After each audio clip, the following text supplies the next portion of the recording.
Is the member in the House? Yes, go ahead.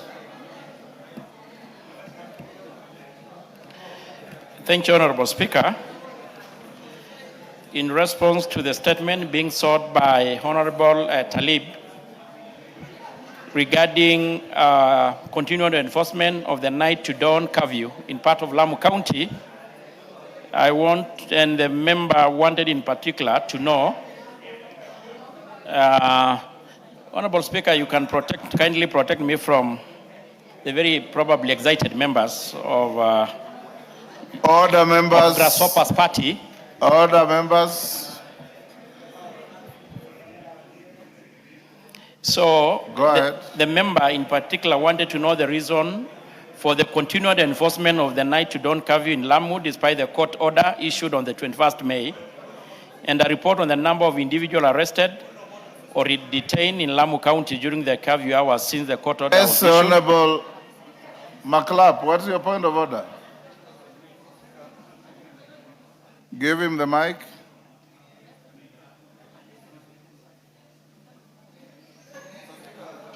Give the mic to Honorable McLeod. There you are, next to you. Thank you, Mr. What Speaker. Is out of order? Mr. Speaker, protect her so that we can hear this very important information from the same members who condemn themselves from this side, and in some few minutes, they converge together, Mr. Speaker. Protect us so that we can hear this very important information, Mr. Speaker. Go on, go. Tongoyo. Go on. Go on. So, the member wanted to know the disciplinary and administrative measures being taken against the police officers alleged to have enforced the curfew contrary to the court orders, and the action being taken to ensure compliance with the court order. And I respond as follows. The ministry wishes to clarify the government has not acted in breach of the High Court order issued on the 21st May. And I underline, Honorable Speaker, that which suspended the enforcement of the night to dawn curfew in Lamu and specified areas within the Boni Forest security corridor. The court order only suspended enforcement of the curfew. It did not restrain the National Police Service or other security agencies from undertaking the lawful security operation, including the patrol, intelligence gathering, surveillance, vehicle inspection, identification checks, checkpoints, and other counter-terrorism innovation necessary for the maintenance of the public order and the national security. The security station in that part of Lamu remain a unique and sensitive due to persistent threat posed by the terrorist groups, particularly Al-Shabaab operatives who continue to exploit the geographical characteristic of the area to facilitate movement, recruitment, and the commission of terrorist attacks.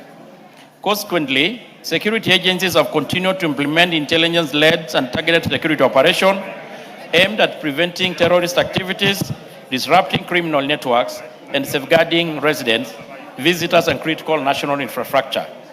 These measures are undertaken pursuant to the constitutional and the statutory mandate of the National Police Service to maintain law and order, preserve public safety and security, prevent and deter criminal, and protect life and property. The ministry wishes to emphasize that these lawful security interventions do not constitute a curfew, nor do they amount to its reintroduction in any form. Members of the public remain free to move, subject only to reasonable security screening and verification procedures undertaken in the interest of the public safety. Accordingly, Mr. Speaker, the continued establishment on roadblocks and the security screening measures should not be construed as a violation of the court order, but a legitimate policing intervention aimed at countering terrorism and ensuring safety and the security of all persons within the affected areas. Honorable Speaker, regarding the individuals ever arrested or detained, I want to respond as follows.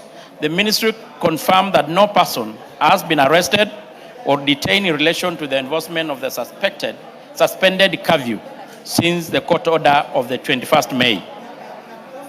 On the last part, Honorable Speaker, the Ministry confirmed that no police officer has been found to have violated the court order. Officers deployed within the affected areas continue to undertake lawful policing duties under the supervision of their respective commandants and within the scope of law. Accordingly, no disciplinary or administrative action has arisen in relation to the alleged enforcement of the suspended curfew. The Ministry confirmed that the Police National Service is fully compliant with the court order and that no curfew is currently in force within Lamu County. I repeat, Honorable Speaker, currently there is no curfew currently in force within Lamu County. And to ensure continued compliance with the court directive, the NPS has undertaken the following measures. I think those are general. I think I've already mentioned those, Honorable Speaker. And the Ministry remains fully committed to upholding the rule of law, respecting court decisions, ensuring that all security operations are conducted within constitutional and applicable laws, within protecting the lives, property, security of all residents of Lamu County.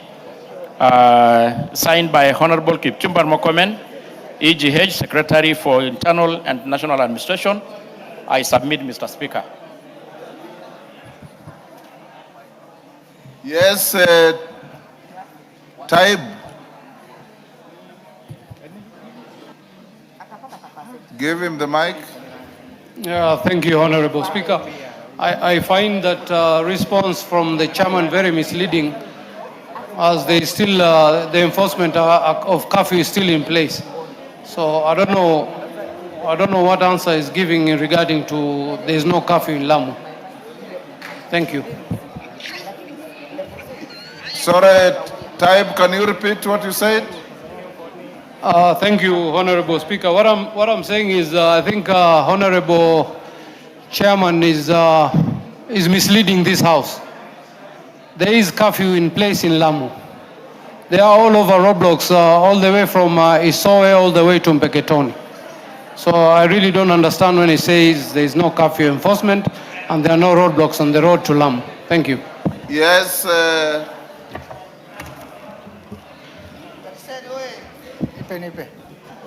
Honorable Member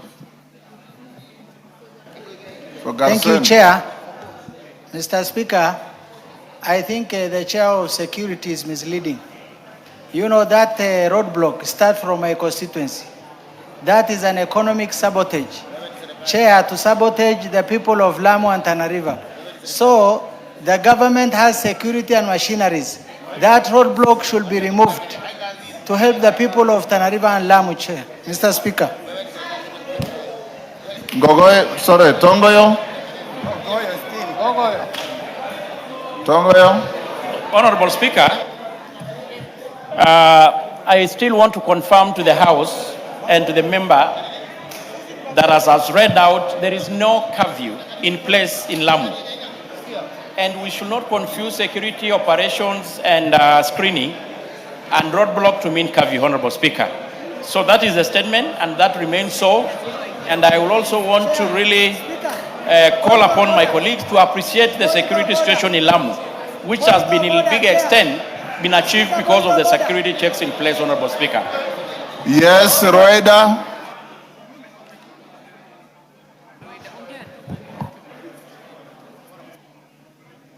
Order, members. Can you disband these multiple kamkunjis I'm seeing in the House? Order.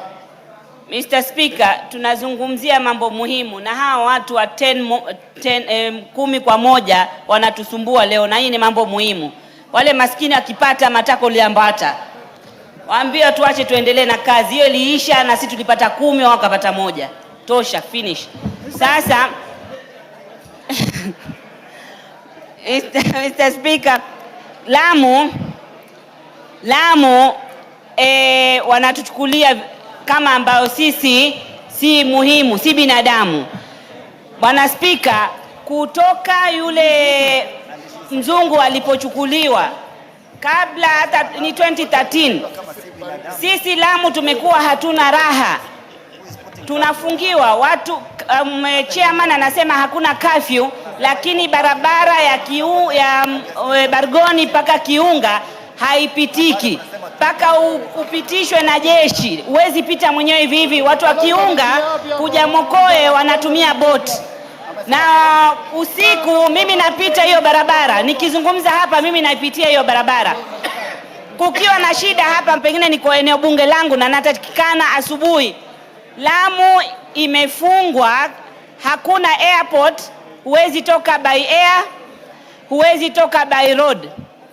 Huwezi toka kwa sababu hata ile airstrip pale airport haina hizi zile zinaitwa runway light.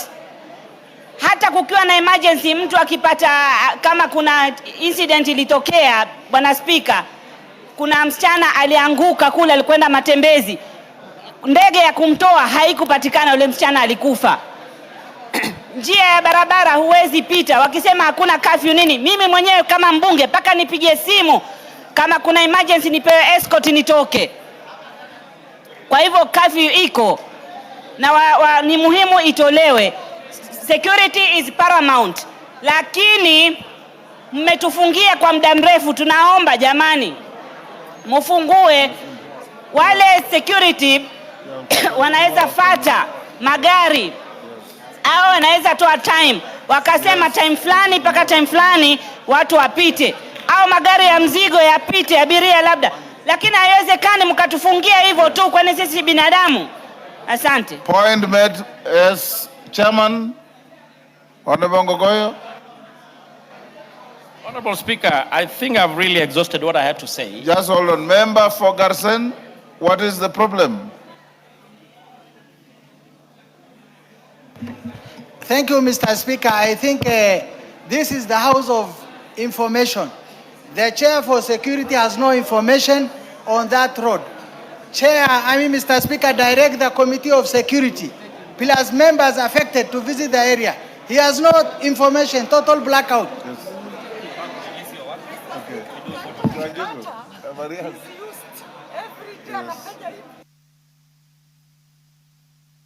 Yes, Chairman. Speaker, I want again to confirm to this House that we don't have active curfew in Lamu. And I personally went with Captain Rueda, and I'm sure she can attest to this. We were in Lamu. There is no curfew, and let's not confuse roadblocks screening with the curfew, Honorable Speaker. And I think the Honorable Member who raised this question is already on record before having raised the issue of roadblocks. And we should not confuse roadblocks and curfews. Nevertheless, Honorable Speaker, let me finish, Honorable Speaker. Protect me. Hold on, time. He's Honorable responding Speaker, to your own statement, so don't disturb. Honorable Speaker, Yes. the Honorable Member was already on record having raised issues on roadblock. You know it was not responded because the Minister was supposed to appear before the committee.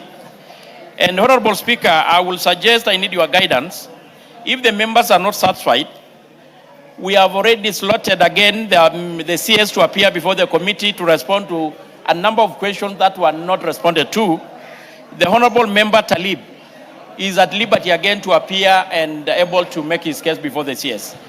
Thank you. Yes, Talib. Thank you, Honorable Speaker.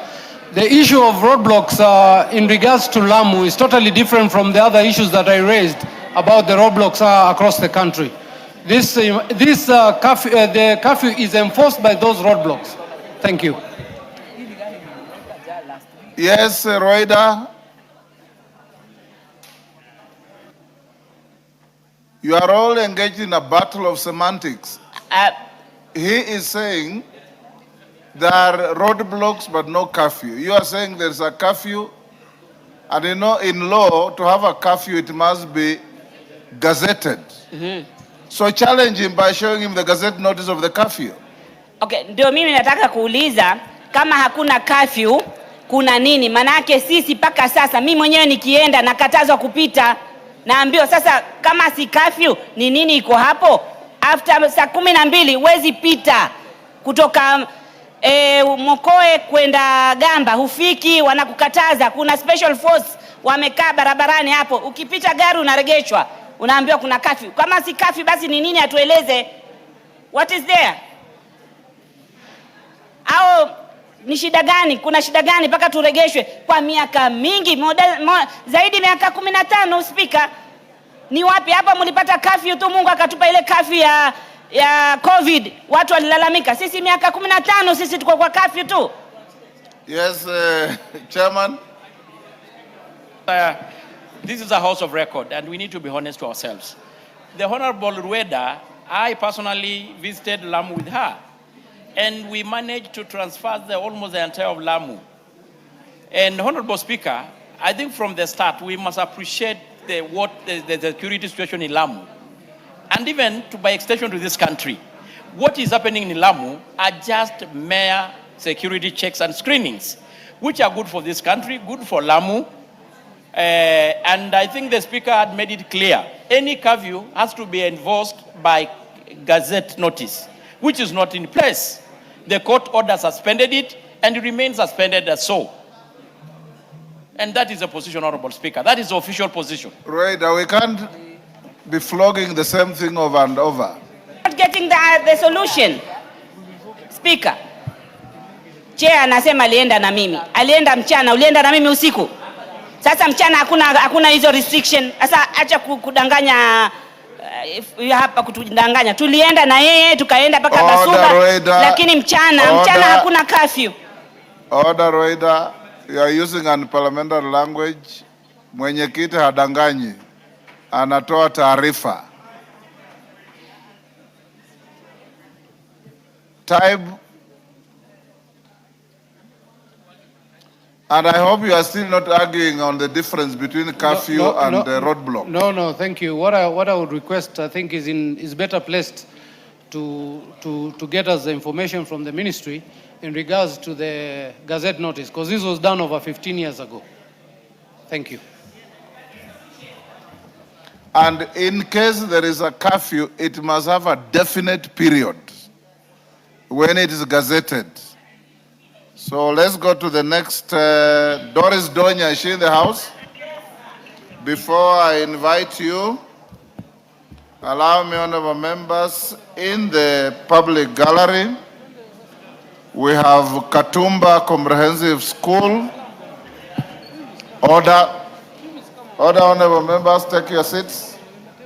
Order, CNN, take your seats.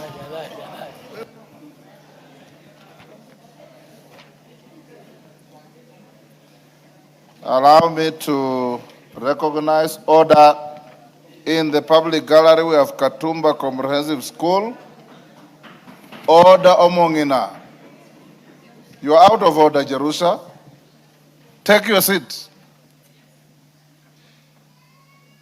I know it's your first day after recess, but to reduce the levels of excitement and exuberance. And I've made very beautiful gardens for you out here. Those of you who want to converse, just go to the gardens, sit, talk, and then come back to the house. I was acknowledging in the public gallery Katumba Comprehensive School, Mwingi Central, Kitui, Olongerin Primary School from Narok West, Narok, Sony Sugar Comprehensive School from Awendo, Migori, and in the Speaker's Gallery, there's Kiambere School Complex from Bere North Embu. Then we have St. Hilda Kadonzueni from Mwingi Central, Kitui, and Friends School Kamsinga from Kimili, Bungoma. Honorable members, Friends School Kamsinga is the school where you as truly went to. It is my school and I'm very proud of it. Yes. Yes, Robert Mbui. Thank you, Mr. Speaker. I want to take this opportunity to also welcome the Friends School Kamsinga and all the other schools to the House of Parliament. Mr. Speaker, you know, a lot of times members here would always tell the students that they should emulate them and maybe try to be like them so that they can come to the House. But Mr. Speaker, I want to say there are greater things that the children can do, our students can do, than even being members of Parliament. They can go on to be great people in the world. So I want to congratulate them and welcome them to the House of Parliament. Mr. Speaker, allow me to also welcome those leaders that came in solidarity with our latest elected member of parliament, also to welcome them to the House so that they can also see the proceedings. Allow me to also congratulate the newly elected member of parliament for Ol Kalau for being elected, you know, in a landslide victory, Mr. Speaker, in such a way that we have shown that Kenyans can make a decision despite anything that anyone does. Even the gas cylinders, even the blankets, even the mattresses, even the boats did not mean anything. He ended up winning. He was called a chokora, and now he's in the House. Mr. Speaker, I want to tell the students, we are also in uniform, in solidarity with Kenyan students. Thank you, Mr. Speaker, for the opportunity. Thank you. Wangwe. Thank you, Honorable Speaker. Honorable Speaker, allow me on the onset to welcome all the students, including Friends School Kamusinga. And Honorable Speaker, say that this is the House of Parliament. This is the destination, Honorable Speaker, that most of the students would wish to come there after their training, Honorable Speaker. But Honorable Speaker also insists on this issue of education. The Honorable Speaker, let us focus. We are happy that most of the issues to do with higher education financing, discussion and conversations are going on. Let the Ministry, Honorable Speaker, and the government finalize this issue so that students from Friends School Kamusinga, who must always go to university, Honorable Speaker, can have safe landing and undertake good education in universities, Honorable Speaker, at an affordable rate. Thank you, Honorable Speaker, and I beg to submit. Thank you. Yes, your request.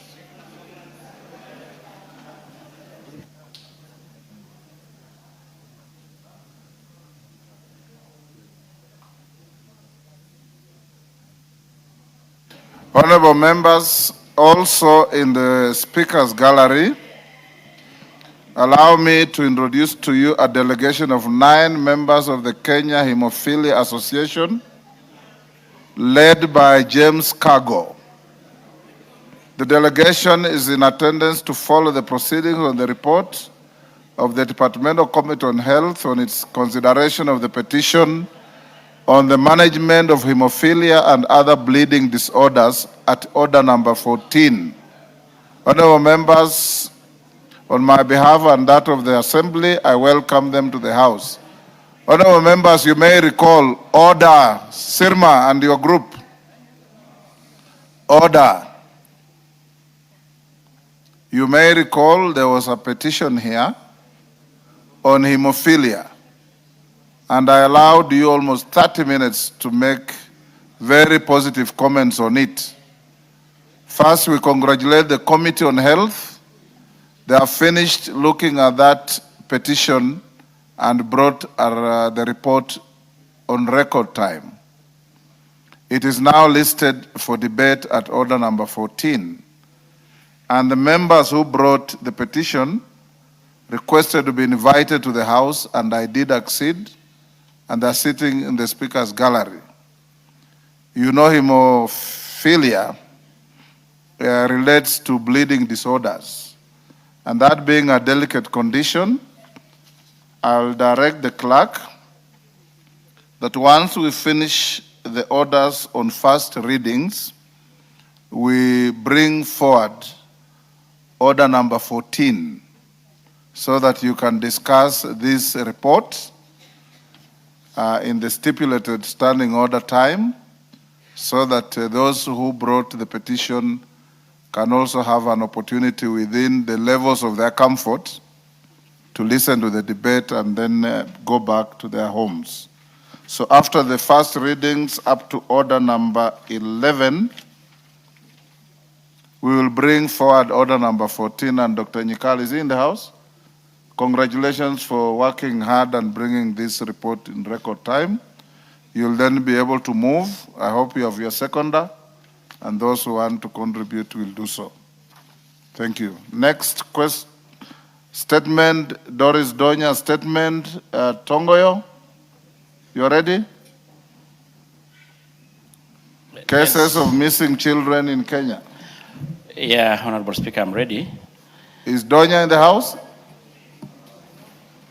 Yes, she is. Go ahead. Yeah, Honorable Speaker, I want to respond to the question regarding the rising cases of missing children in the country, being sought by the Member of Parliament for Kisii County, Doris Donya. And I want to respond as follows. The number of cases of missing children reported in the country over the last 1 year, including the number of children traced and reunited with their families. Honorable Speaker, there is a summarized list of the reported cases of missing children by region, together with the number of children traced and reunited, and I want to quickly go through them. As per January 2025 to June 2026, Nyanza County has got number of reported 47, traced and reunited 42.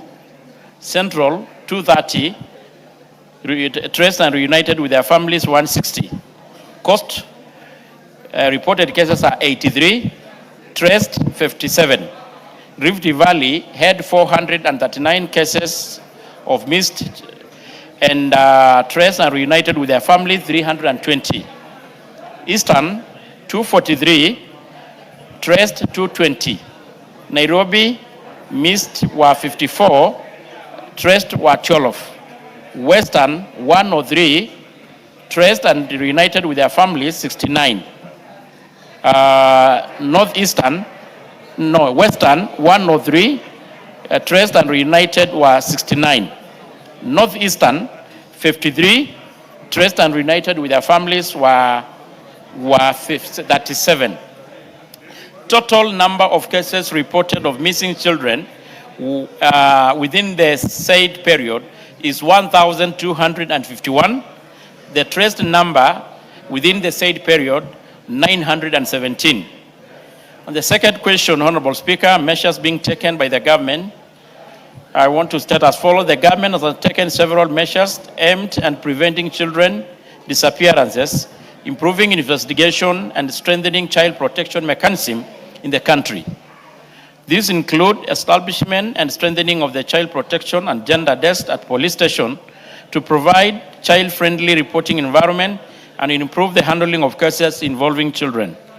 Enhancing surveillance and monitoring along identified trafficking routes, border points, and areas considered vulnerable to the children exploitation and trafficking activities. The interagency collaboration within the county governments, local administration, educational facilities, and civil society organizations in responding to cases involving missing children. Continued use of community policing structures to support earlier reporting, sharing of information regarding missing children within local communities. Public awareness and sensitization program to educate members of the public on children protection, reporting procedures, and preventing of children disappearances. Continued monitoring of emerging threats, including online exploitation, trafficking, trafficking networks, and other forms of child exploitation that may contribute to child disappearances.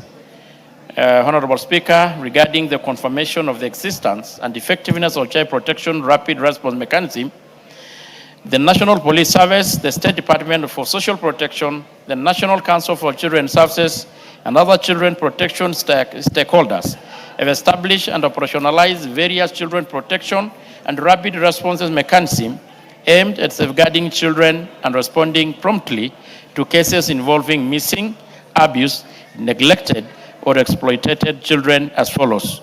The Anti-Human Trafficking and Child Protection Unit works in coordination and regional station within Kenya to verify international movement of minors in collaboration is active with Interpol, NCB for children trafficking outside Kenya borders. Specialized children protection units and gender and children desk has been established in police stations across the country to handle cases involving children in child-friendly manner and coordinate rescue and protection interventions. The National Police Service works closely with the Department of Children's Services, county child protection committees, local administration, schools, healthcare facilities, and civil society organizations to facilitate prompt reporting, rescue, tracing, and reunification of the missing children. The members of the public can report cases of the missing person through a toll-free number, Fichua, kwa DCI. Upon receipt of the reports of the missing children, investigative teams are activated to undertake such operation gather intelligence, disseminate information to relevant agencies, and coordinate rescue efforts whenever necessary. Of course, the arrest and prosecution of the offenders and the existing communication platforms to include media outlets, social media channel, police networks, interagency information sharing mechanisms, and they are utilized to disseminate information on the missing children to seek public assistance in the tracing. Lastly, Honorable Speaker, the policy and the interagency intervention being implemented, the National Police Service, in collaboration with other government agencies and stakeholders, has implemented various policy and interagency intervention aimed at enhancing protection and safety of children in the country. And these include, among the service enforces laws and policy relating to child protection, including the Children Act of 2022, the Counter Trafficking in Person Act 2010, the Data Protection Act of the 2019, the National Child Protection Policy, and other child safeguarding frameworks. Investigating offenses committed against children and ensure that the perpetrators are apprehended and prosecuted in accordance with the law. And of course, the multi-agency collaboration that I've already mentioned, Honorable Speaker. And the Department of Children's Services, the National Council for Children's Services, the Judiciary, the Office of the Director of the ODPP, the County Public Protection Committee, international organization and development partners, including UNICEF and the civil society organization.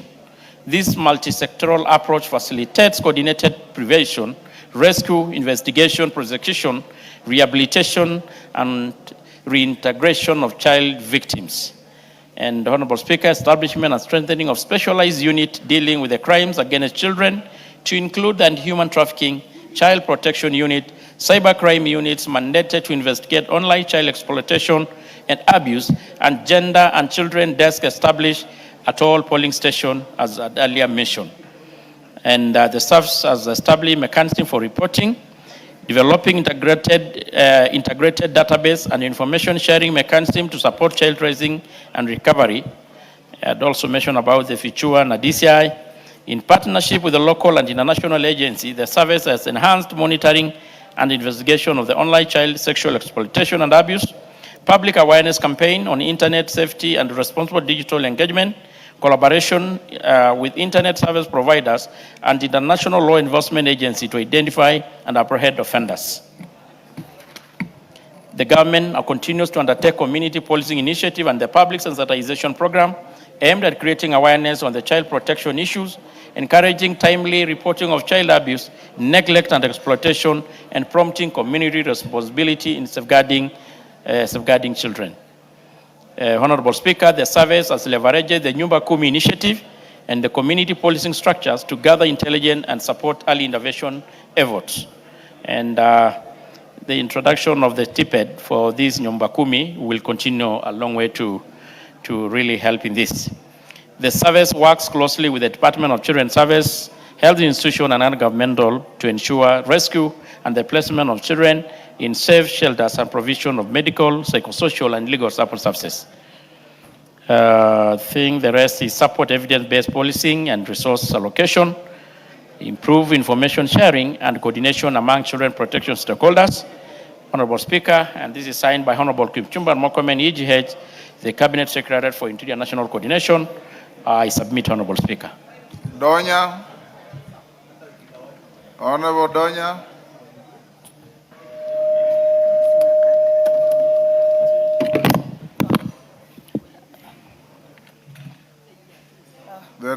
Thank you, Mr. Speaker. I had raised a concern on the missing children in Kenya.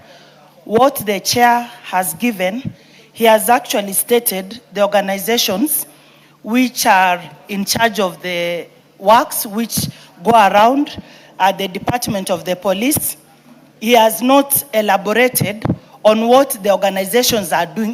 He has just named like 100 organizations. In my statement, I didn't ask for the organizations or those who are in charge. So, Chair, I don't know what was wrong with you giving details on what the ministry is doing regarding the missing children. You have said then you will ask the Nyumba Kumi to do their work. We know the Nyumba Kumi are there. So you are just take care of our children. Mr. Speaker, I didn't ask for the long list of the organizations. I just wanted to know the measures they are taking to ensure that our children have safety and their security is guaranteed. Thank you, Mr. Speaker. Yes, Chairman. Yeah, Honorable Let's Speaker. take one more, Chairman. Yeah. Mama Zamzam. Asante sana Mheshimiwa Spika, na mimi niweze kumuunga mkono dadangu Donya. Watoto wengi wanapotea Mheshimiwa Spika, na sio sawa wala si haki mwenyekiti kusema kuwa waweze kuwapatia wazee wa mitaa. Wazee wa mitaa hawawezi kuwa na ile machinery ambayo inafaa zaidi kujua watoto wanapotea namna gani, na hata wengi utapata wanavushwa boda Mheshimiwa Spika, wazee wa mitaa hawako kule. Kwa hiyo mimi ningeomba chair, haya masala ya usalama yamekuwa dondo sugu, na mimi ningeomba usukume sana, manake hata sisi Mombasa County pia nasukumwa sana kwa ukuta, na ndo hayo maswali ambayo tunauliza kila siku Mheshimiwa Spika. Kwa hiyo kama hana ufahamu zaidi, mimi ningeomba aende akatafute zaidi, ajulishwe ili atuletee jawabu mwafaka ndani ya bunge. Asante sana Mheshimiwa Spika.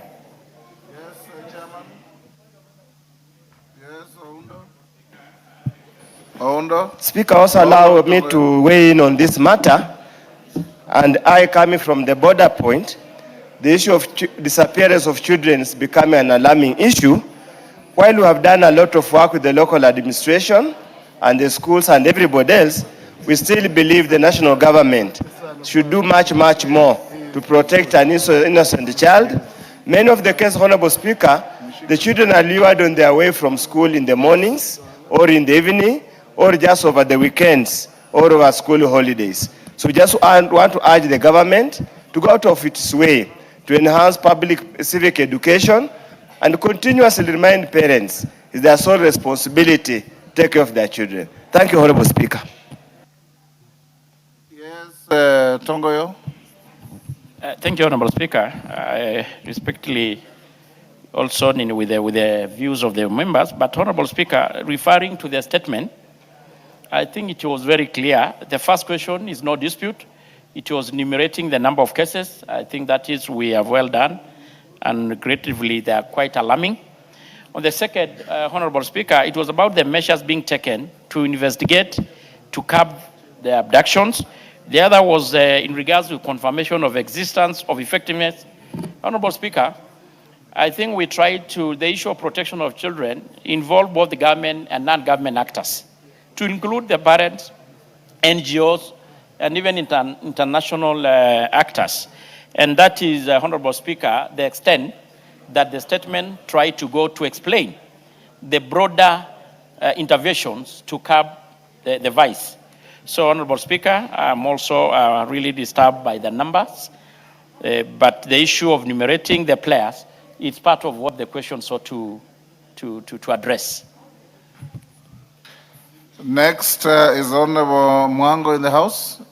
Yes, Chair Transport.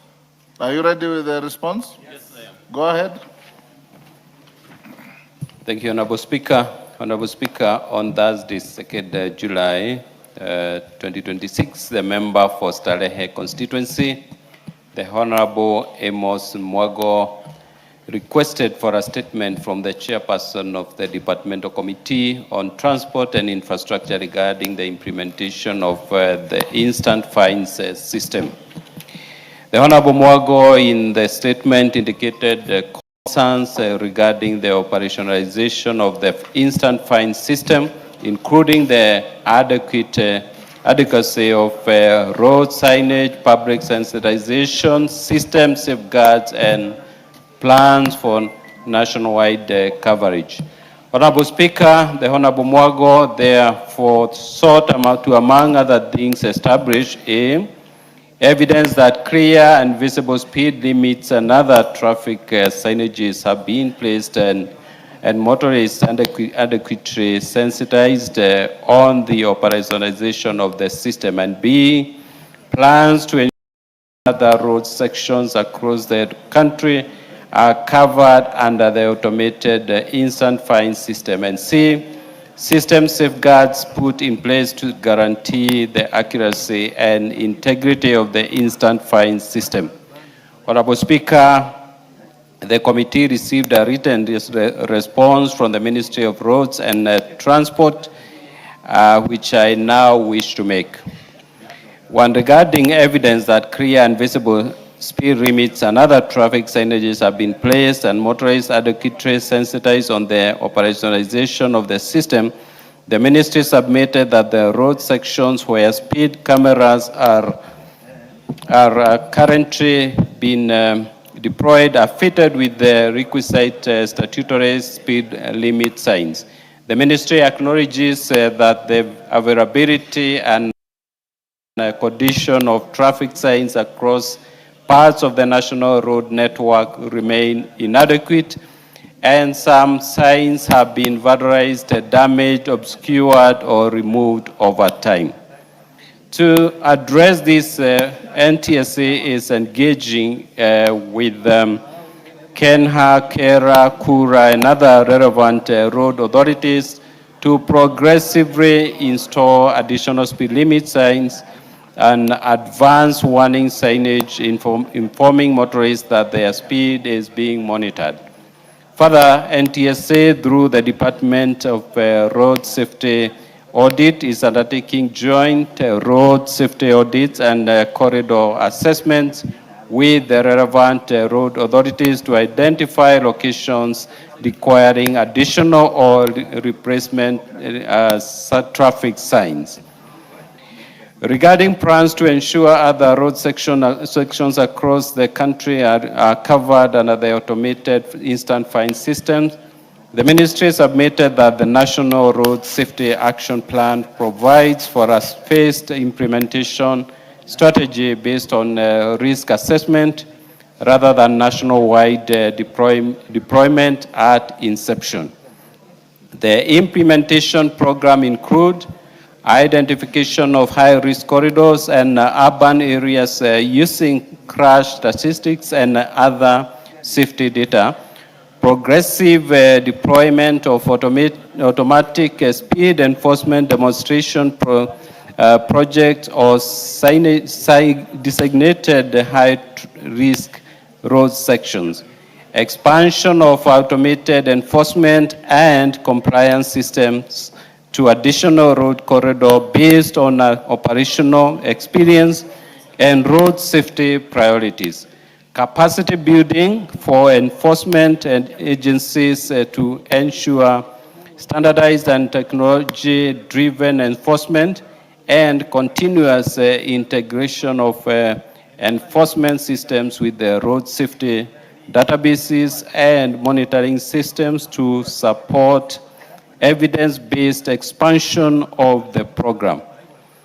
And Honorable Speaker, regarding system safeguards put in place to guarantee the accuracy and integrity of instant fine systems, the ministry submitted that NTSA has established comprehensive legal, operational, and technological safeguards, including standardized operational procedures governing detection of offenses, verification of offender identity, issuance of notifications, electronic payments, handling of disputed offenses, data management, monitoring and reporting, technology-based evidence using certified speed detection devices, mobile surveillance systems, and approved digital enforcement platforms.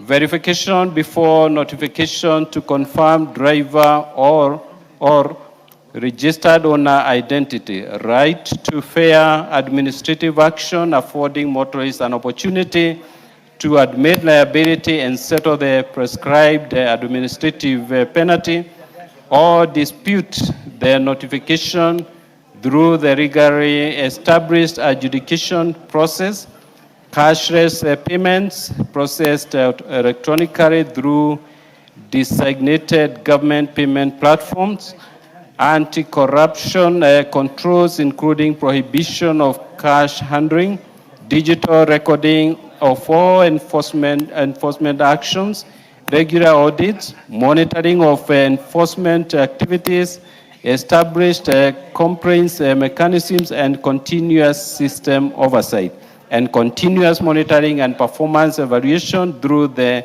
governance framework established under the National Road Safety Action Plan, including quarterly performance reviews, annual reporting, key performance indicators, and continuous evaluation of enforcement. And lastly, Honorable Speaker, the ministry further submitted that the implementation of the instant fines system is contingent upon the decriminalization of minor traffic offenses currently provided for under Section 117 of the Traffic Act. And to facilitate this reform, the authority is developing a traffic amendment bill 2026 to establish an administrative enforcement framework for minor traffic infractions. The proposed amendments replace criminal prosecution with an administrative process under which traffic infraction notices may be issued electronically. Offenders may admit liability and pay the prescribed administrative penalty, or exercise their right to administrative review and appeal where the notice is disputed. I submit. Thank you, Honorable Speaker. Thank you, Honorable Mango. Before you seek clarification, allow me to acknowledge in the Speaker's Gallery, Ronjena Secondary School from Narok West, Narok. Students, when you are mentioned, you stand up to be acknowledged. There is also Mary Mother Academy from Kieni, Nyeri. There is Ikawa School from Chuka, Igambangombe, Tharaka-Nithi. And in this public gallery, we have Arena Comprehensive School from Kisumu, Central Kisumu, and Cheptikit Academy from Mount Elgon, Bungoma.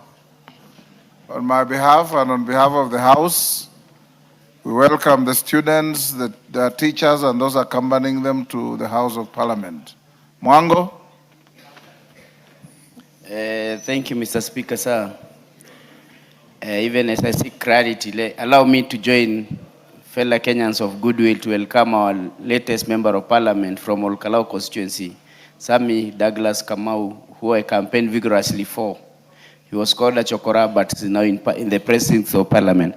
Mr. Speaker, I wish to seek clarity from the Chairman Transport. I just ask a very basic question. Evidence that there are clear signages along the highways where they put the cameras, where they are enacting this automated fine system. It is clear that from his response, he's admitted that most of the signages have been vandalized, others are not clearly visible, others are not there. My question was very simple.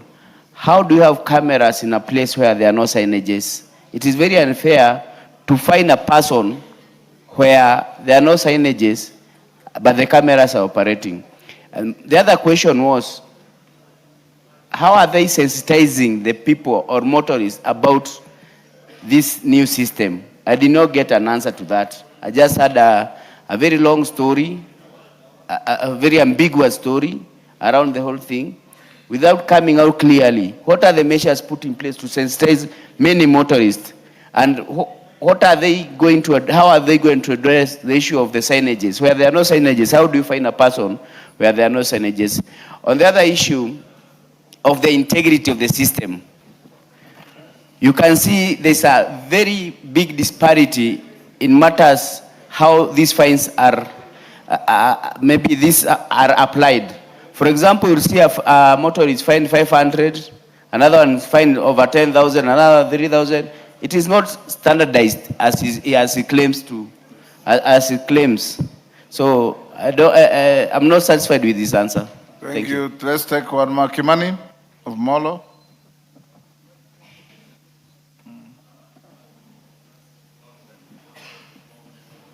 Thank you, Mr. Speaker. Mr. Speaker, I would like to remind you, Honorable Speaker, that you did guide that the Committee of Finance will be enjoined in this particular matter for this reason. Yes. That I raised the floor of this House. The punishment that should be done, the offense is not committed by the owner of the vehicle. It is committed by the driver. And I give a scenario. Take, for example, all the secured loans by banks, for example. So a bank, like Equity Bank, will have maybe 100,000 motor vehicles on the road that are registered in the name of Equity Bank. So therefore, if those fines are now levied on the logbook of those vehicles, then it's the Equity Bank that will pay those particular fines. Take, for example, someone who owns a fleet of Nissans or buses. I own 100 buses that commute between Rironi and Mount Summit, and every day there is probably a new driver. Then those fines will come to the logbook of those vehicles which I'm registered under. A more even practical example, think about our boda sector. 90% of the bodas that you find on the roads are not owned by the cyclists. They are owned by lending companies like Mogo, like Watu, like Mkopa. And therefore, when these fines then are levied on those lenders, because they're the ones who register those logbook, then those businesses will certainly close down. I think it's very important, Honorable Speaker, that this matter be re-examined and to find a way of levying the fine on the person who commits the crime, who is the driver, and not the owner of the vehicle, Honorable Speaker. Otherwise, Honorable Speaker, the vehicle that you have, that you use in the village, that is someone who carries maybe your mother or your father from one place to the other, they keep committing fines and you keep seeing fines of 10,000 shillings every day on your phone. In a month, 300,000 shillings. It is not, it is not, you made your point. Yes, Robert Boy. Yeah, thank you, Mr. Speaker. Mr. Speaker, you know, I'm a supporter of cameras on the roads because I think Kenya needs discipline on the roads. It's a very important thing because when you travel the world, you notice that, you know, people are very, very careful when they see the camera signs. And then you notice that accidents are much less than they are here. So it's a very good idea. But Mr. Speaker, even as we support it, I can see the concerns many members have. And I have also another concern. On Langata Road, Mr. Speaker, there's a camera. I don't know where exactly. But I have been a victim, and I know a few people who have been victims of the same. But sometimes you ask yourself, why would the camera be put in a place where there's no school next door, there's no place where people are walking on the road? It's basically a highway. Why would you put a camera there and put a speed limit in, Mr. Speaker, of 50 kilometers per hour? A place where if you move at 50 kilometers per hour, you're actually likely to cause an accident. So, Mr. Speaker, I think there is need for this to be sorted out and thought through before we actually implement it fully. Mr. Speaker, I thank you, and I also must thank my neighbor, the Honorable Amos Mwago, for bringing this to Parliament. And maybe it would be informative for the chairperson of the Transport Committee to also do a search and spin and see the need is appreciated. The need for cameras and surveillance on our roads is more than appreciated. However, Mr. Speaker, if you travel on the roads in Kenya today, you are never able to tell where the speed limit zones are. There is never a sign that shows you that the 110 speed limit starts here and this is where it ends. Secondly, Mr. Speaker, there is technology available that can be utilized by NTSA to ensure that when a charge is made, it is not occasioned on the owner of the vehicle. It is actually a charge that is put on the driver who was driving at the moment when the offense was done. So, Mr. Speaker, I do believe there is space for the Transport Committee to go back and examine the matter that Honorable Mwago brought to us and find how the technology will also work with the real life situation on the roads, and especially if they're digitizing the penalty system, that must also have real what you would call highway furniture, real road furniture, up to and including the traffic signs, Mr. Speaker. I do thank you. Carola Mondi. Thank you very much, Right Honorable Speaker.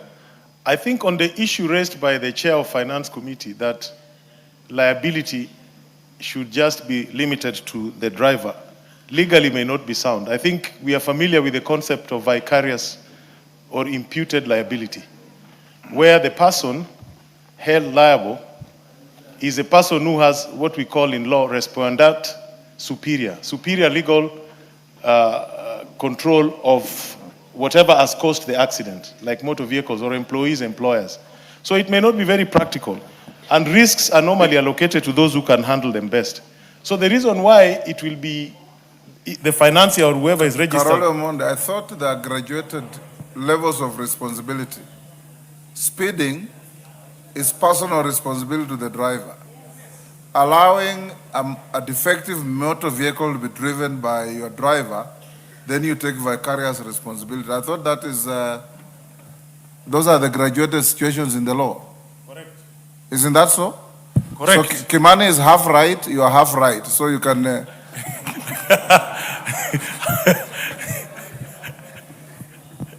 No, I don't. I just wanted to raise it so that we don't mislead the nation that there's no, that there's liability. There is vicarious responsibility. Yeah, vicarious liability or imputed liability, as it is called. Thank you. Yes, Mkunji.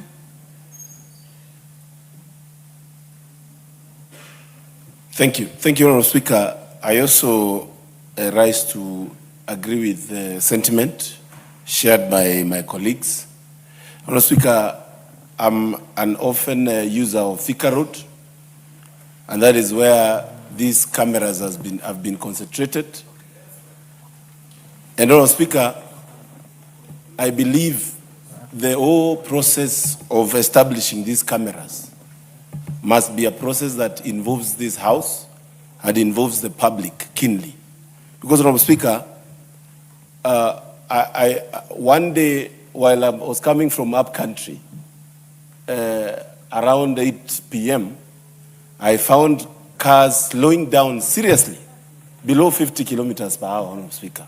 And I was actually wondering what is going on. Only for my driver to receive a message the next day to pay 10,000 Kenyan shillings, Honourable Speaker. And I would say that we need to agree that technology is the way to go when it comes to enforcement of our laws. But, Honourable Speaker, this is a process that must be keenly implemented and its procurement and establishment highly publicized so that, Honourable Speaker, we don't have tribes of the public getting into even accident just because, Honourable Speaker, there is establishment of technology. Thank you, Honourable Speaker. Oundo. Speaker, I didn't go to the law school, but I know there's a principle that, honestly speaking, will end up this arrangement punishing motor vehicle owners more than punishing those who commit the offense. As you clearly say, speeding is a human endeavor.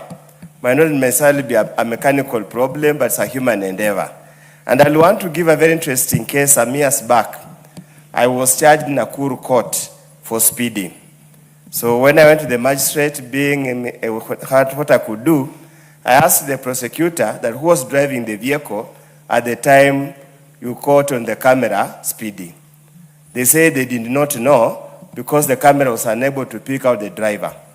And the magistrate agreed with me that the prosecutor was on a fishing expedition, so I was left scot-free. I fear that this is going to happen. And then, Honourable Speaker, a fine is a penalty for breaking the law.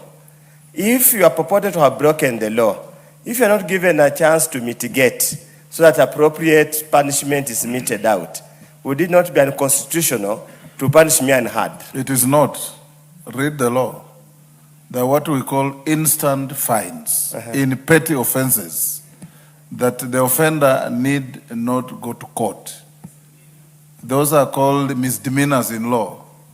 Honourable Speaker, for example... You are the lawmaker. Yeah. For example, Honourable Speaker, let's just look at a practical case. An ambulance speeding to take somebody to hospital. How would you treat the matter? On the other hand, I'm carrying an expectant lady who is just about to do it. I don't know what is to do it. I have to speed. So I need a chance to mitigate All before I'm those punished. exceptions are there in law. Yeah. So that's why we are saying Yes. this process, the way it is designed, is going to be extremely punitive and unfair to the people of Kenya, notwithstanding the fact that we need to enforce discipline on our roads. The amount of accidents we are having, the injuries that we are having can be avoided. But we need to find a more friendly and more people-focused approach to ensure that we deal with this malice once and for all. Thank you, Honorable Speaker. Yes, GK, can you, sorry, Mama Zamzam? Hold on, GK. Asante Mheshimiwa Spika. Mimi nashangaa nikiona viongozi wanatetea ile fine ya instant ambayo madereba ambao hawana uangalifu ndani ya barabara wanapewa. Mheshimiwa Spika, tumepoteza maisha mengi sana. Juzi na jana tumekuwa kwenye michezo kule Rwanda. Dereva hata ukimwambia nimechelewa mpira na kuambia hapana, kuna cameras, nikienda vibaya mimi ndio nitapigwa fine, watoto wangu watakosa chakula. Kwa hiyo Mheshimiwa Spika, sheria ni sheria, ukata mbele na nyuma, hamna cha hii wala hii. Na kisha nimesikia ndugu yangu mmoja akisema amempongeza mwenzake na akasema aliitwa chokora. Mheshimiwa Spika, wengine huwa na ile feeling, lakini mimi nataka kuambia hata Kasongo ambao wanamuita rais wetu wa ni Wathog. Kwa hiyo wao wakianza kuita watu majina, wewe tayari na wao pia kuitwa majina, wakae watulie. Lakini nikirudi kwa barabara lazima tuwe waangalifu, na hili ni jumba la kutunga sheria, lazima tuangalie sheria ambayo inaweza ikamkinga Mkenya kutokana na ajali za barabara. Asante sana Mheshimiwa Spika. Yes, GK. Thank you, Honorable Speaker. Honorable Speaker, the matter raised by members needs a bit of engagement with the ministry, but we need to ask ourselves what has occasioned this kind of intervention.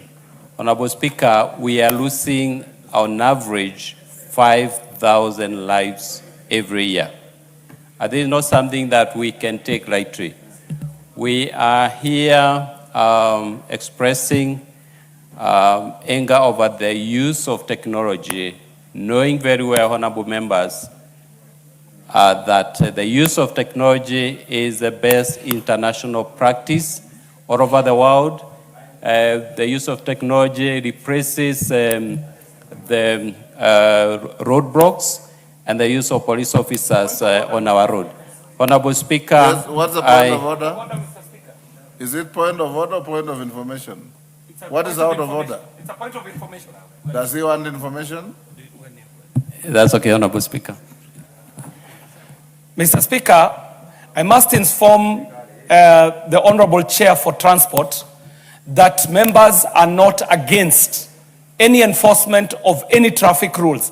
And in fact, we as members are part of forming the laws that govern traffic in this country.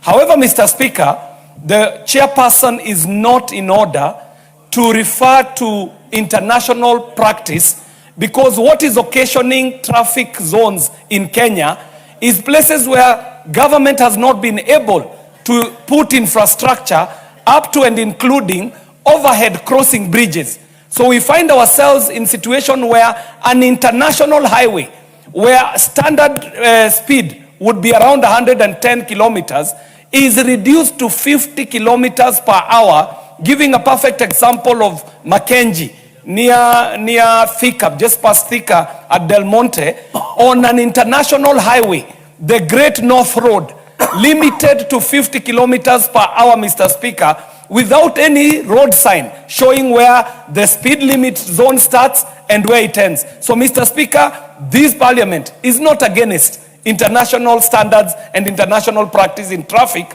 It is to tidy up that the laws that leave parliament are implemented in a way that is not offensive to the users of these roads, Mr. Speaker. I thank you. Do you want to be informed again by member for Molo? That's okay, Honorable Speaker. It's okay. But Honorable KJ was not informing. I think he did something different. He was debating. He was debating. I hope. Thank you, Honorable Speaker. Honorable Speaker, the chair did say that we are angered by use of technology, and I find offense in those words. What we are saying, Honorable Speaker, and you rightly put, where the mistake has been committed by the owner of the vehicle, let the fine be on the owner of the vehicle. Where the offense has been committed by the driver, let the fine be on the driver. And I think the chair should take that very, very seriously, because that is going to be a very big decision to make, and especially as I outlined the businesses that will affect, especially the banking and all those financial sector institutions, Honorable Speaker. Go on, GK. You've now been informed. Honorable Speaker, before I respond to Honorable Member for Moro, let me address the issue raised by Honorable Mokonji about this matter having been debated in this House. Honorable Speaker, this law permitting the ministry to use technology was passed here in Parliament. And we all debated and agreed that the use of technology is the best way forward to address the many deaths that we are experiencing on our roads. We have had many special motions in this House.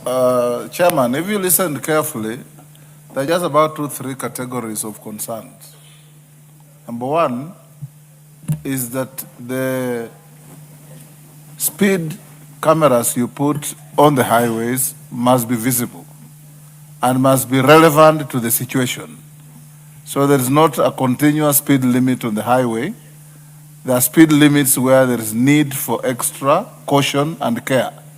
That's what I've picked from your colleagues. Number two is the point raised by Kimana and Karoli Omondi. When do you apportion personal responsibility to a driver and vicarious responsibility to the owner of the vehicle? That is the second point. The third point raised by several members is that having passed the law is not enough. You must continue with public awareness and public education, given what you are saying, the unacceptable number of people who are losing on the roads. So if I was in your place, which I'm not, you should be addressing those 3 points. Well guided, Honorable Speaker. Yes, Mukunji, what is it? For this law to work for the people of Kenya, Honorable Speaker, we should have at least 3 months of continuous information on phones so that people can know. That is methodology. Let him answer. Thank you. Methodology. The principle is the same. Honorable Speaker, I don't want to overdwell on Honorable Mukunji's point, but the ministry indeed engaged in that exercise, and it was actually more than 3 months.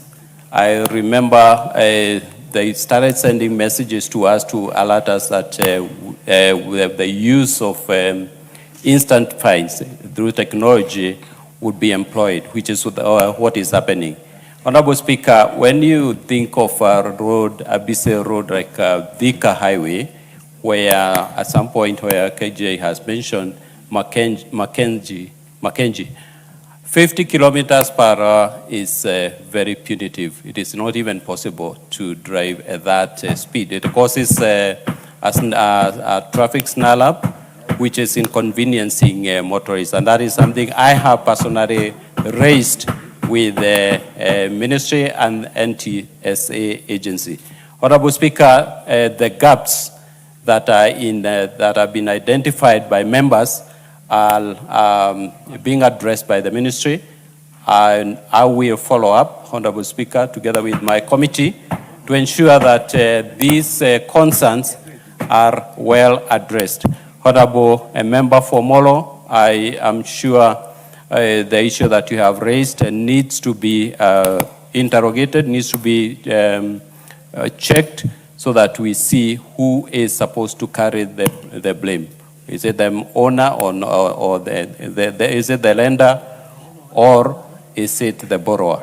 Is it the driver or is it the owner? I personally have had issues with my drivers when they engage in, when they are fined, when I'm fined on offenses that are caused not by myself. and it's something that needs to be checked. Honorable Speaker, if you allow me, I will again go back to the ministry and ask them to address these very important concerns. Thank you, Honorable Speaker. Thank you, honorable members. In the Speaker's Gallery, I acknowledge Starehe Boys Center from Starehe constituency, Nairobi. Chemase School from Tinderet, Nandi. In the public gallery, we have Kariobangi North Primary School from Embakasi North, Nairobi. Kiriko Junior from Kinangop, Nyandarua. Kiplongon Primary School from Eldama Ravine, Baringo. And Pine View Academy from Eldama Ravine, Baringo. Honorable members, on my behalf and on behalf of the House, we welcome the students, their teachers, and those accompanying them to the House of Parliament. That ends statement hour. We now call the next order. Clerk.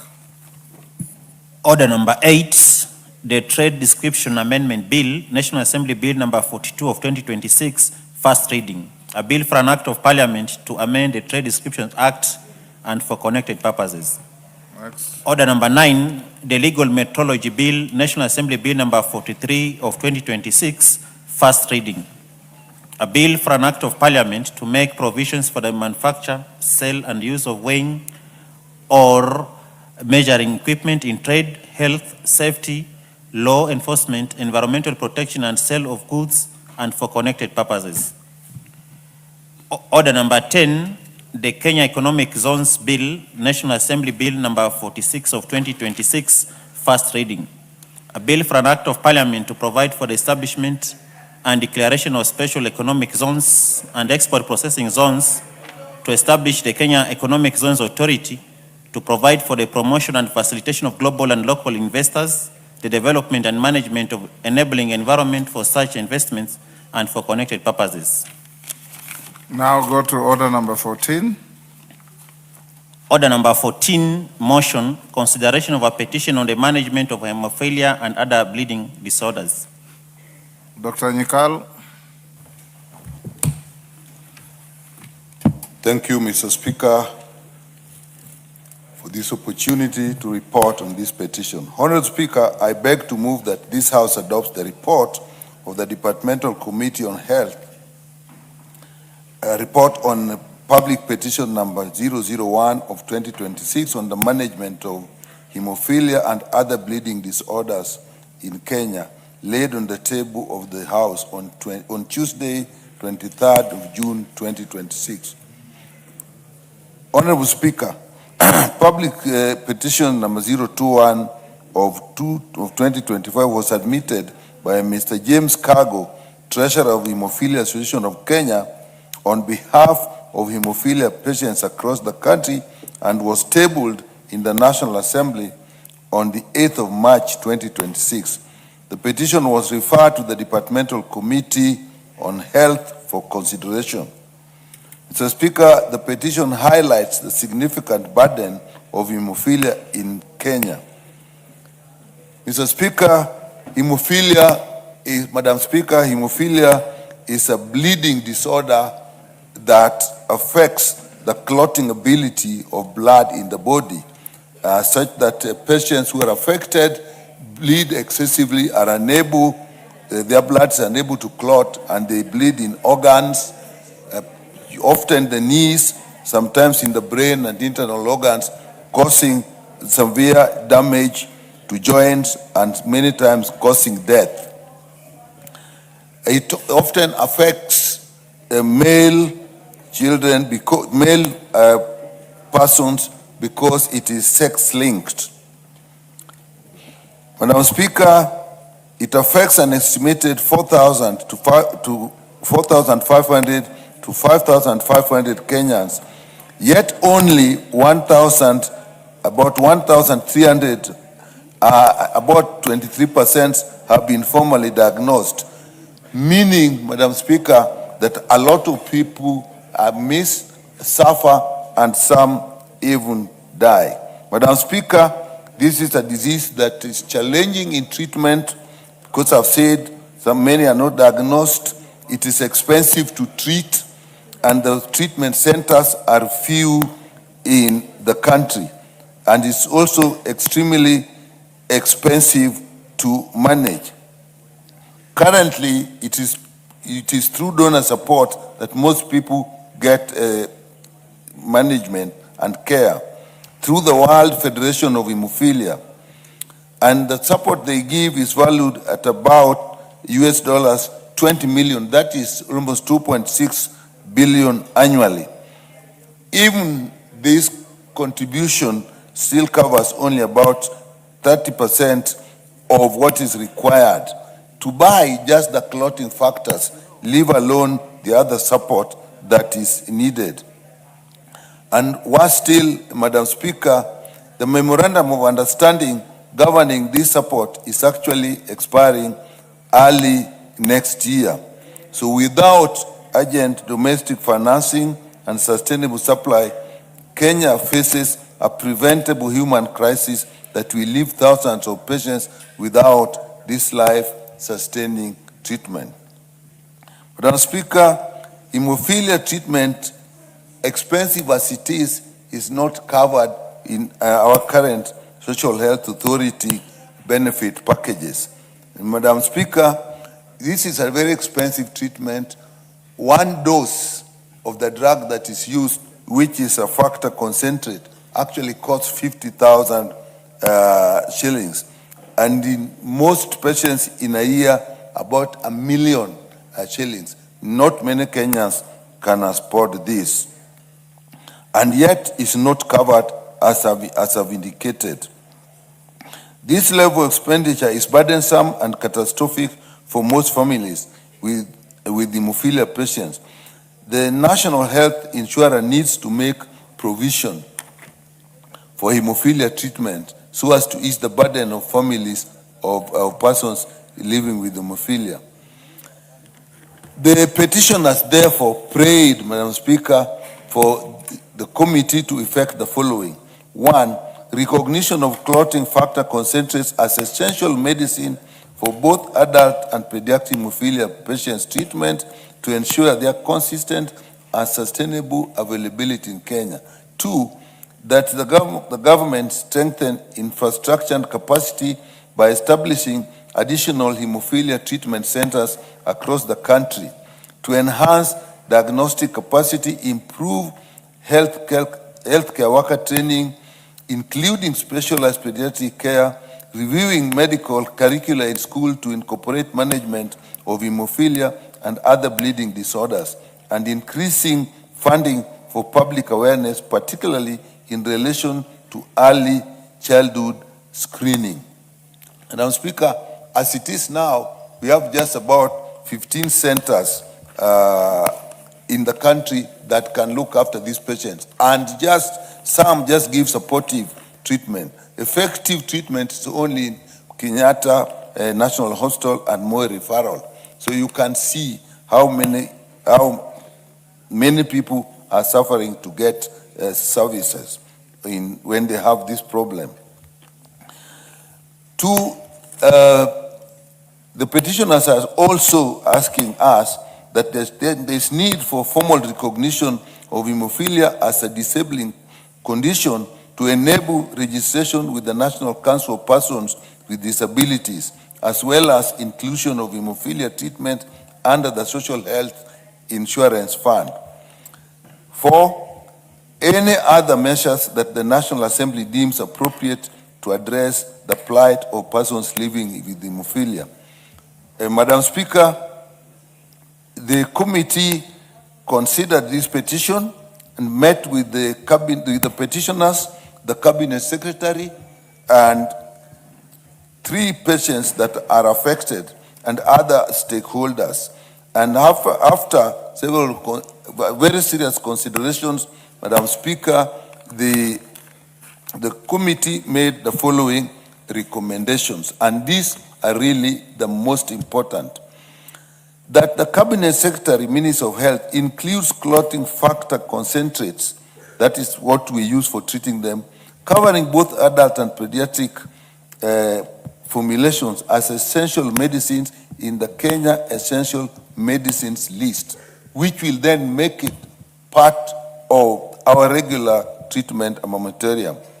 That the Minister of Health, the Kenya Medical Supplies Authority, and county governments ensures sustainable procurement and consistent distribution and availability of the factors within the national supply chain, including through pooled procurement arrangements with local and regional and international agencies, because often these are not available locally. So working with international agencies is important. That the Cabinet Secretary, Minister of Health, and the Social Health Authority, and the Benefits Package and Tariff Advisory Panel to develop comprehensive hemophilia benefits package under the Primary Health Care Fund, the Social Health Insurance Fund, and the Emergency Chronic and Critical Illness Fund that will make provision for clotting factor infusions, specialist consultations, hospital admissions, physiotherapy, diagnosis, and screening, as well as psychological support. Screening is particularly important because diagnosed early, these patients can actually be supported and avoid disabilities and even death. That the Minister of Health and the National Board for Social Protection recognizes hemophilia patients and their caregivers as vulnerable persons and affords them the necessary social assistance and social care pursuant to the Social Protection Act number 12 of 2025. Madam Speaker, it is important that these patients with this chronic illness, often debilitating, benefit from social protection just like other people. That the Minister of Health, in collaboration with the National Council for Persons with Disabilities, classifies hemophilia as a disabling condition to afford hemophilia patients access to benefits and protection available to all persons living with disabilities, including tax waivers for adults, even support with assistive devices. That the Minister of Health, in collaboration with the county government, established additional fully fledged hemophilia treatment centers with trained clinical staff, diagnosis capacity, and reliable access to clotting factor concentrate, which is key in their management. That the Minister of Health, Minister of Education, Healthcare Professional Statutory Bodies, and Kenya Medical College incorporates hemophilia management in the clinical training and education curriculum. Madam, we actually noted that many health professionals come out and actually are not clear and cannot make early diagnosis, endangering the lives of people, particularly at first contact, when it is most useful to make a diagnosis. And also continued care in this specialized area. That the Minister of Health and county governments regularly train community health promoters and community health officers and assistants on early identification and referral of bleeding disorders. Community health officers and community health promoters is a new cadre, and most of them actually do not have adequate training in this area. So this is important. That the Digital Health Agency introduces a national hemophilia registry under the Comprehensive Integrated Health Information System established and maintained under Section 15 of the Digital Health Act. It is important, Madam Speaker, that we have a proper registry, that we have proper records, because this is a chronic illness, expensive to manage, so we must have adequate data for even budget provisions. That the Minister of Health undertakes national awareness on bleeding disorders, including hemophilia. It is important, Madam Speaker, that people know about this, and so the ministry needs to actually roll out training so that people are aware of what happens. Very, very few people know about this, and sometimes people even go into minor surgeries and actually suffer severely, that if they were aware, they would know that they cannot undertake such minor surgeries. Honorable Speaker, in the light of the recommendations by the Departmental Committee on Health on its report on public petitions number 001 of 2026 on the management of hemophilia and other bleeding disorders in Kenya, I beg to move and urge this House to adopt this report. And I really ask members to support this. As a committee ourselves, Madam Speaker, we noted that the National Transfusion Center that deals with blood is not properly financed. And we were a little bit surprised at the low level of financing of 300 million shillings per year. We decided in this budget to double it, but even that is far from adequate. And the committee is committed that will actually lobby for more financing for this disease condition. Therefore, Honorable Speaker, I beg to move and ask Honorable Lenguris to second.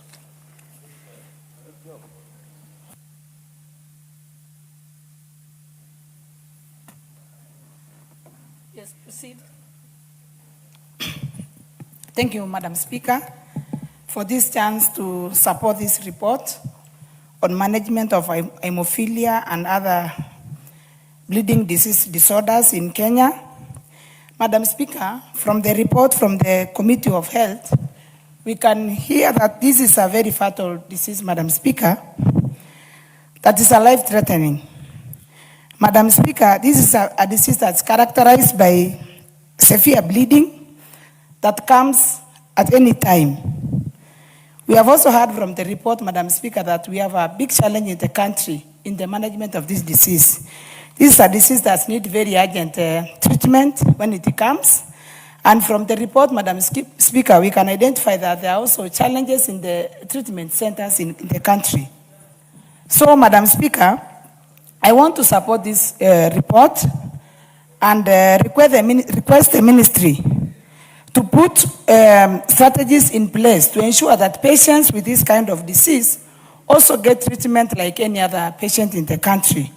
Also to ensure that access of treatment and also improving or increasing the treatment sites in the country is one of the most urgent things that the ministry will need to do. I want to appreciate the work that has been done by the committee because, Madam Speaker, we have identified that there is a big gap on access of treatment by these patients who are suffering from hemophilia. And this is a fatal disease which is also characterized by a lot of high mortality rate. Because if these patients are not managed well, it is a condition that can kill very fast or very easily. So I will urge the Ministry of Health to follow the recommendations, the outlined recommendations by the committee, this committee, to be able to establish centers that can take care of these patients. We have also gone into ensuring that recommending to the SHA to ensure that this is one of the conditions that we support under the SHA coverage, so that they also benefit, because it is a very expensive disease, and if you don't support them, Madam Speaker, our patients will be suffering. So I want to support this report and urge the ministry to give a lot of attention to the recommendations that have been set aside by the committee to ensure that we serve these patients with a lot of care, with a lot of urgency, and ensure that even the centers are increased in the country so that patients can access, because at the current, there are only 2 treatment centers in the country. So patients, you can imagine all over the country, patients clocking up or crowding in the 2 facilities. So this is one of the things that we need to give attention and also support with the budgetary so that they can, our patients can get support and also get any other support that they can get from other relevant government ministries. Thank you, Madam Speaker, and I support the report. Thank you. I second. I said already, I second. Honorable members, I now propose the question that this House adopts the report of the Departmental Committee on Health on its consideration of the public petition number 01 of 2026 and regarding the management of hemophilia and other bleeding disorders among the patients and children in the country, laid on the table of this House on Tuesday, 23rd June 2026. Honorable members, before I open it for debate, allow me to recognize the presence of Eldoret Achiever School from Kapseret constituency, Uasin Gishu County, who are seated in the public gallery. On my own behalf and that of the substantive speaker and the rest of the National Assembly, we wish to welcome Eldoret Achiever School to the proceedings of Parliament. Karibuni sana. Honorable Pukose. Thank you, Honorable Speaker. And I know that the Eldoret Achievers are now seeing their women rep as the deputy speaker in the House. I hope that they are very proud of you. Honorable Speaker, I stand to second this important report by the Committee on Health, which I'm a member. Honorable Speaker, hemophilia, for those who don't understand, is a genetic inherited disease that affects mainly male, and women are the carriers. So you find that this is a bleeding disorder. There is failure of the clotting factors to, once somebody is injured or gets a cut, those clotting factors, there are two types. You are talking of type A and type B. And you have clotting factor 8 and clotting factor 9, which makes when you are cut, you find that your blood can now be able to clot. So that factor is missing in the inheritance. And once it misses, then when you get cut, you will find that these people bleed. They bleed seriously. And at times, Honorable Speaker, you will find that maybe a boy is taken for circumcision without people knowing. And once he's circumcised, you will find that this child will bleed to death or even gets injured. You will find that the hemophilias are exposed. They might even just be traumatized. Through trauma, they get injured, maybe any part of the body, and the bleeding is that serious. So, Honorable Speaker, normally in the hospital, we have trained hematologists who handle them.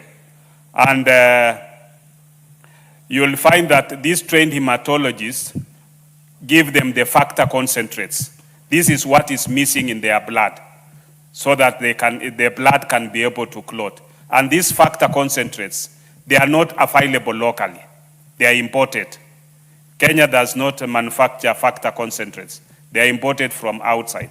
And this is a very expensive venture because apparently since the Ministry of Health does not provide for them, you have an NGO that has been supporting through donor funding.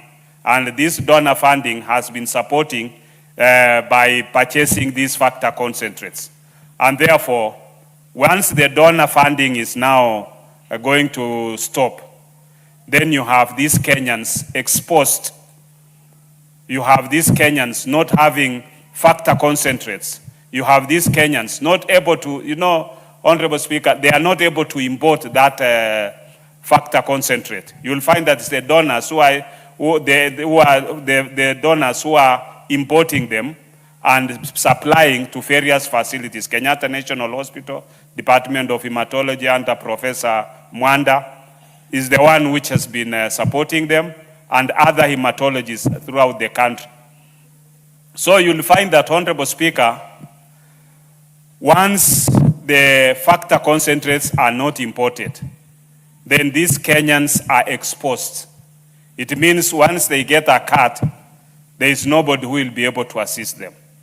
You will find that these factor concentrates are given on regular basis, maybe twice or even 3 times in a week.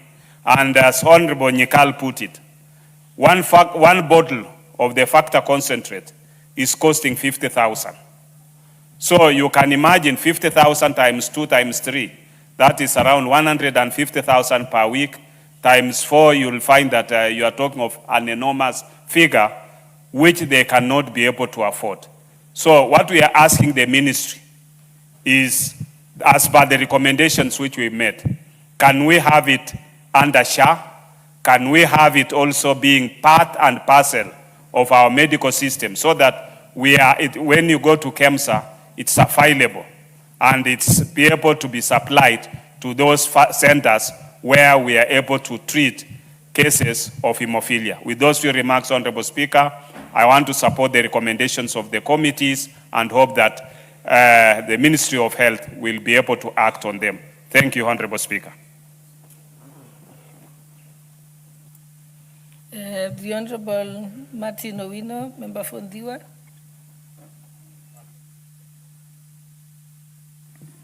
Thank you, Madam Speaker. As a member of the Health Committee, I also stand to support this report. And thank also James Cargo and the hemophilia team for petitioning the Parliament to take consideration of this life-reducing disease. Madam Speaker, it's not a matter of cost. Anything that hurts Kenya should be addressed. And it's no good also to say that only donors can address. If donors can come and address issues of our own people, how about ourselves? When one bleeds, family bleeds, and all of us bleeds. So as the chair said, we need first of all to recognize these clotting factors concentrate into our medicine essential kits so that they can be brought together with primary health care medicine. Madam Speaker, access is the issue here for those who are suffering from this ailment. Access in time of facility operations and also access in terms of distance and access to the medicine themselves. As it was said, only 15 facilities are available. I think, Chair, we need to increase this to at least 47 facilities so that we have at least one facility in a county providing this treatment to the people. As far as inclusion in SHA benefit, I think this time, and I thank the President for this, we put a lot of money in primary health care. We should address this because there is no prevention. This is hereditary. There is a lot of treatment required, as a member has said here, sometimes 2-3 times a week. And what that does is only through prophylactic care, replacing all those missing clotting concentrates so that a patient can feel much better. When it comes to joint bleeding, Madam Speaker, this thing is very, very painful. And we don't have capacities yet to diagnose and screen on time. And that would mean human resource for health to be looked into so that they can be posted in those proposed 47 facilities, one in each county. Lastly, which is very important, Madam Speaker, families do not know if it is not diagnosed on time and referred on time. That would mean retraining even our healthcare providers on how to diagnose and screen and refer them to time. It doesn't only affect the physical nature of human being. This thing has also psychological effects. That would also require, at least if we have one facility caring for these hemophiliac patients, then we should also recommend that we have psychological providers posted to these facilities so that the families can get appropriate counseling when they have these conditions to deal with. As a committee or as a house, I think it will be much of a due to want the ministry to do this. And in our committee, we are privileged to have the vice chair for budget, even if it means having a line item for this particular disease. There are only about 4,500 to 5,500 individuals. We could include funding for them so that when the donor support elapses, we can have our own funding and caring for our own people. Thank you, Madam Speaker. I think this is worth supporting, and I encourage all members, let's pass this quickly so that we can get it into action. Thank you, Madam Speaker. Honorable Oundo, I think I've seen. Honorable Oundo is not there. You're number one on the list and you're not here yet. Yes, Honorable Member for Nyeri, I'll come to you next.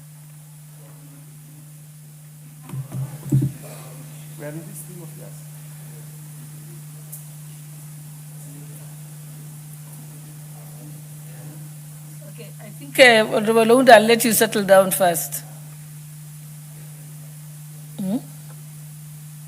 Okay, the Honorable Member for Nyeri, Honorable Mathenge. Thank you, Madam Speaker. Madam Speaker, from the onset, I'm a member of the Health Committee, and we sat through this petition, and I stood in support of the report and the recommendations of the committee. Madam Speaker, this petition by the Hemophilia Society of Kenya goes to the core of our constitution, in particular Article 27, equal protection and equal benefit of the law for hemophilia patients in this country. And when we superimpose that on Article 43, on the right to the highest attainable standard for health, and the report that the chair of the committee has read before the House in terms of the absence of facilities, absence of medical supplies, absence of personnel, then we realize that as a country, we have a segment of our population that we have really disadvantaged. Honorable Speaker, preventable breeding is a health crisis for a family, for a hemophilia patient. It is an education crisis for a family with hemophilic students. It is an employment crisis for a family with adults who cannot go to work on account of bleeding that is preventable. It is a disability crisis because a person suffering from hemophilia, once there is onset, they are unable to do a lot of things for themselves. And this simply translates into catastrophic out-of-pocket expenditure for these households. Madam Speaker, the appeal by the petitioners was very simple. Treat hemophilia before it demands for treatment. What does that mean? It therefore means that we should be able to provide the supplies that are needed to prevent the onset of hemophilia once it has been diagnosed. Madam Speaker, I want to thank the Federation of Hemophilia Humanitarian Program and other development partners who have really supported our patients in this country this far. However, donor programs cannot supplement, they cannot be the primary source of providing care. A national program should be in place, and the donor programs should complement the national initiative. Honorable Speaker, with the coming in of the ECCIF fund, hemophilia squarely fits within the conditions that should directly benefit under ECCIF.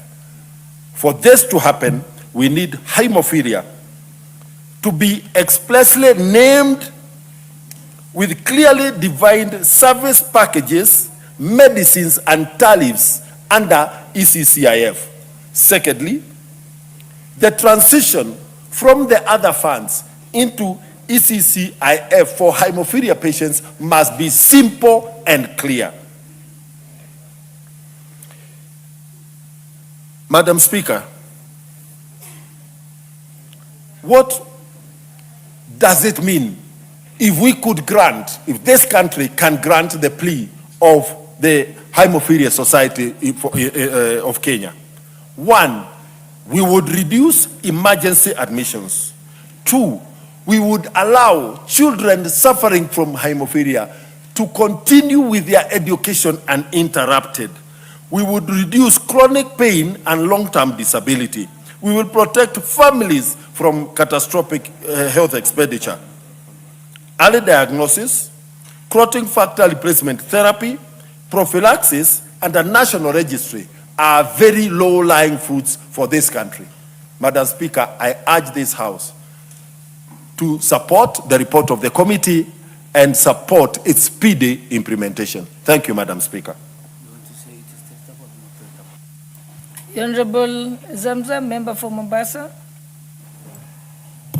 Asante sana Mheshimiwa Spika, na mimi niweze kuunga kamati ya afya mkono kwa kuweza kuleta huu mjadala hapa bungeni. Mheshimiwa Spika, Mheshimiwa Spika, hemophilia ni ugonjwa ambao unagandisha damu, ambapo kwamba utaona mtoto ama mtu akikatwa kidogo damu inamwagika kwa wingi. Mheshimiwa Spika, huu ugonjwa ni ugonjwa ambao ni wa kurithi kutoka kwa mzazi, na Mheshimiwa Spika, ugonjwa huu kutibiwa peke yake inachukua gharama kubwa sana.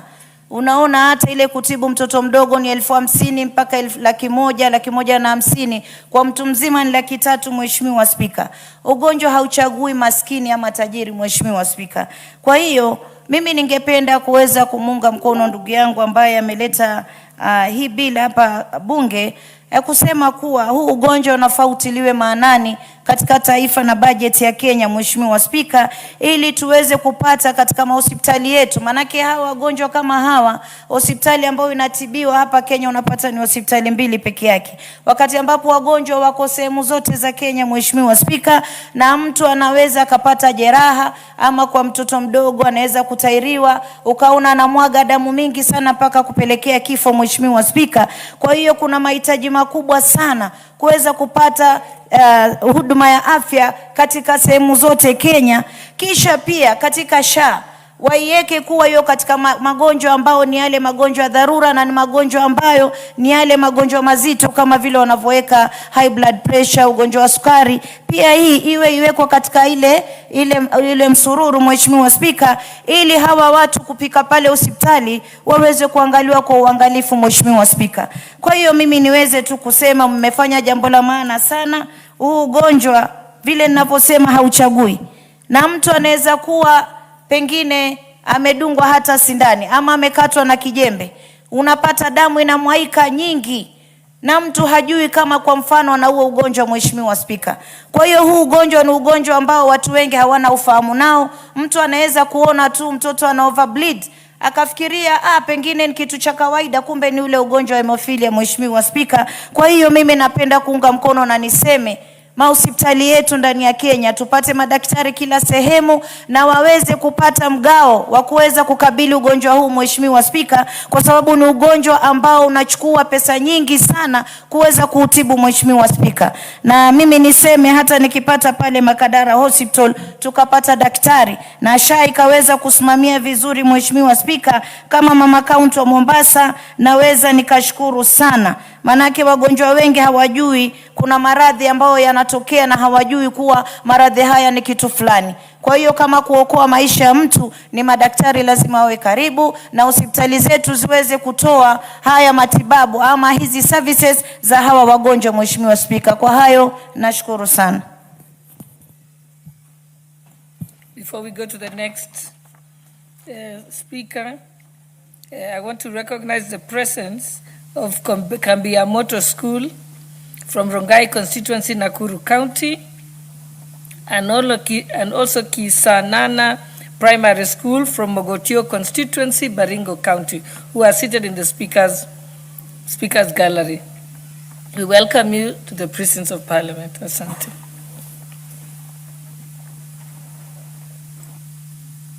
Member for Wajir North. Madam Speaker, I'm not a medical practitioner, neither a member of the Health Committee.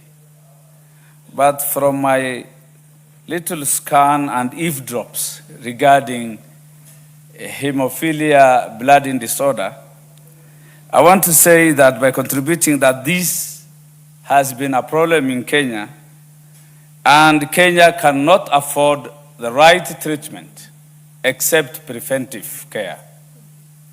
The treatment of hemophilia bleeding disorder requires serious technologies, advanced technologies of replacement of bone marrow and some other things, which Kenya is really ill-equipped. I've also come to learn that the early treatment of hemophilia bleeding disease counts for the longevity of any patient suffering from the same problem.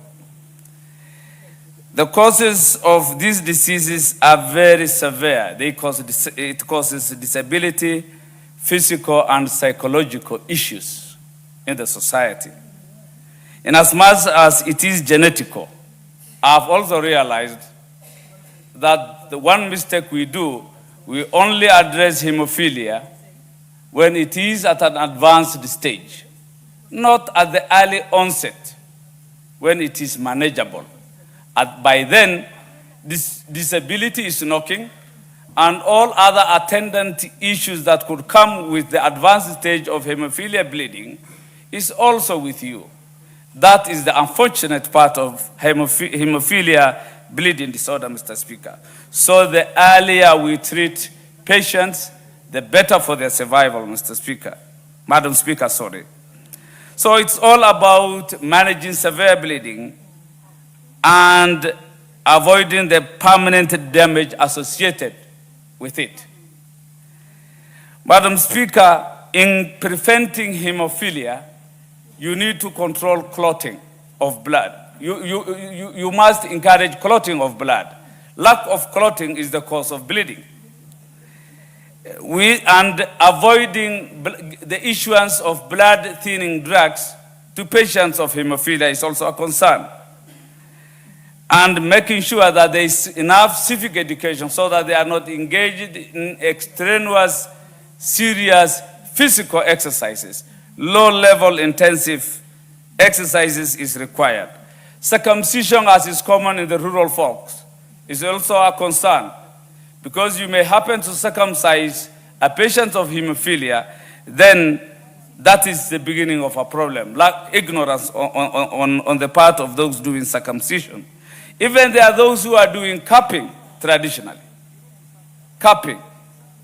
And many, and even properly some dental measures have to be sensitive to hemophilia bleeding disorder patients. So we need actually a specialized way of handling this unique disease. Blood transfusion is one of them. We must have serious donors and blood banks across this country. I've realized the high costs associated with managing this disease.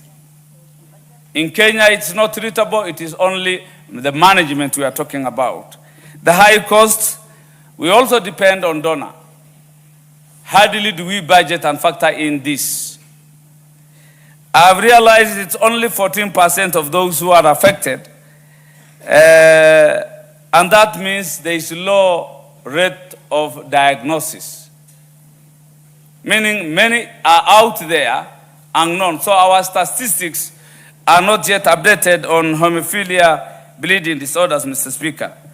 Then there are issues of stigma, just like HIV/AIDS. Once you are seen to be bleeding, people associate you with all kinds of curses and unwarranted things to make you out of place in the society. Of concern to me is the rural community where I come from, northern Kenya, Wajir County.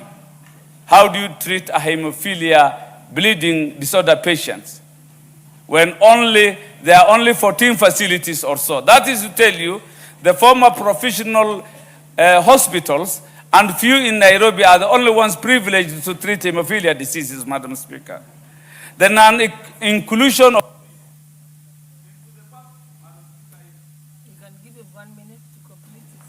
Madam Speaker, my concern is the rural communities, which is largely the representation of Kenya, that cannot treat hemophilia bleeding diseases.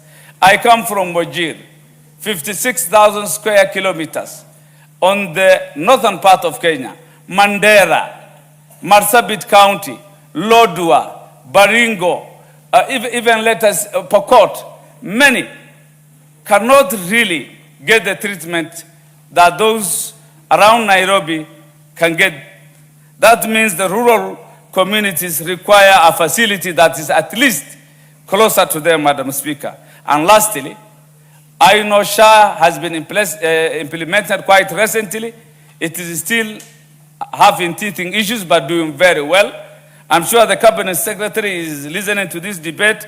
We also plead that this should be included in the public health insurance program in Kenya, so that we can at least give them the rights they so deserve.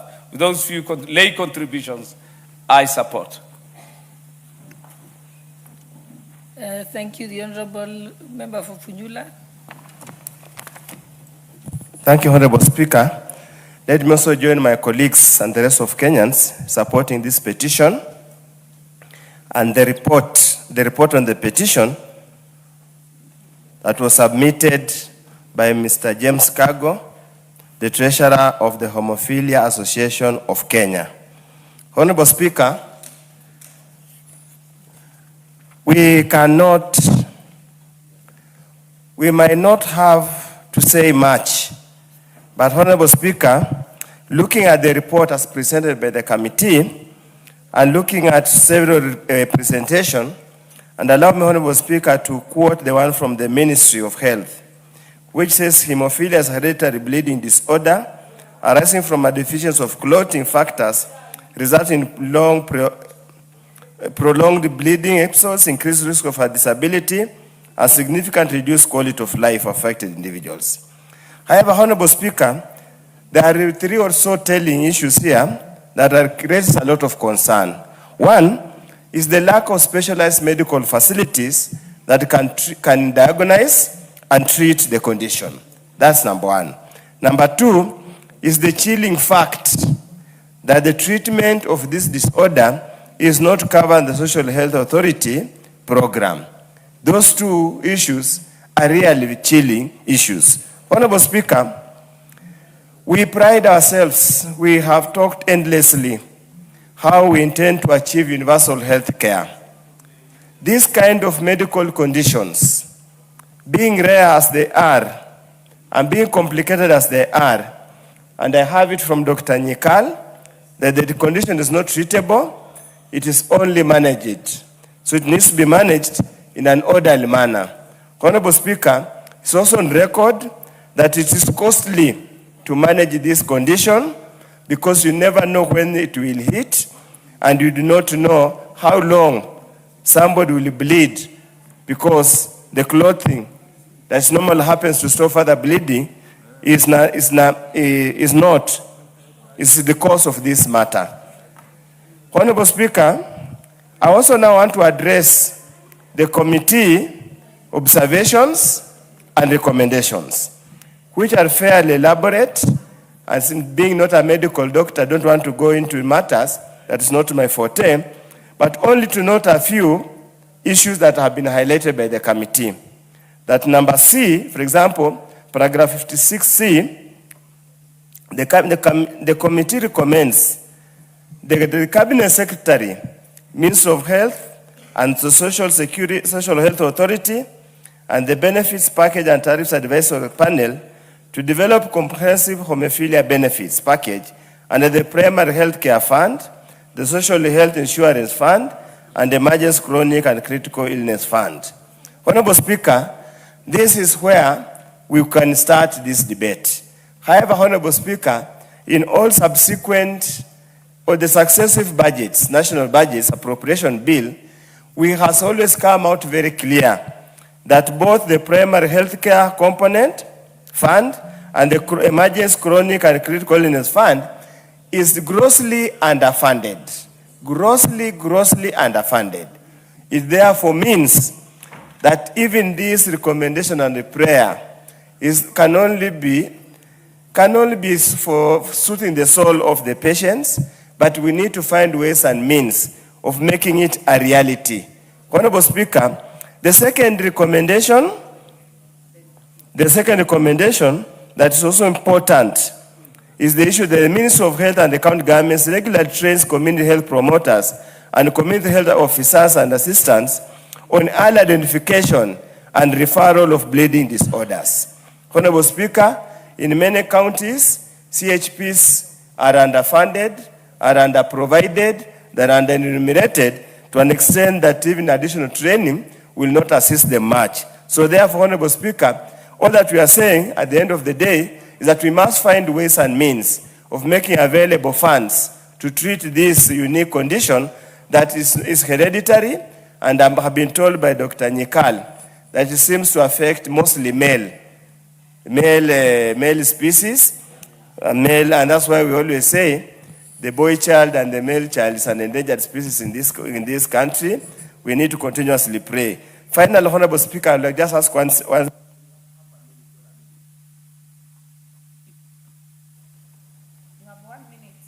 Yes, Honorable Speaker, the petitioners and again the committee has said that we should consider this as a disability. That somebody suffering from this condition should be a person considered as a disabling condition so they can benefit from the Persons with Disabilities Act 2025. I totally agree, and I propose that further, Honorable Speaker, there was a debate some days back on our WhatsApp group that said some social disorders, some disorders should also be considered as a matter of disability. But when that petition finally comes to the floor of the House, I hope we'll be allowed to debate it robustly, probably later in the night when children are asleep. Thank you, Honorable Speaker. Are you saying, Honorable Undo, that whatever motion will be unconstitutional and unsuitable for the House? Which one? The one you're going to bring. Yeah, it will be constitutionally, because the Parliament hears all the problems of Kenyans. So that's why I say in that debate, it should be age sensitive, must be X-rated, so that members can discuss openly without fear and embarrassment. You know, it is watched by children, mothers-in-laws, fathers-in-laws, and you see now some things now when you are seated there, you are constrained from what to say. That's why sometimes some things are discussed in specific forums. Thank you, Honorable Speaker. Very well, Honorable Undo. I do not seem to see more interest on this, so I'll call the mover to reply. Honorable Nyikal. Thank you, Madam Speaker. Let me start by thanking all the members that have contributed. I really appreciate the support that the petition has got and the recommendation that we have put in place. And I'll just ask that we get the Committee on Implementation to actually take up this and move on with it and work with the Ministry of Health, Ministry of Education, and all the relevant bodies so that we don't discuss in vain. And I think as a committee, we'll actually follow up. There are some like financial provisions in the budget, those will follow up. It's something we need to take up. And therefore, Madam Speaker, once again, let me thank my committee, all those contributions you have had, and I beg to reply. Very well, Chair Health Committee. Honorable members, I shall defer the putting of the question on this motion. We, as had been guided by the Speaker earlier, with the reorganization of the order paper, we shall then go back to order number 12.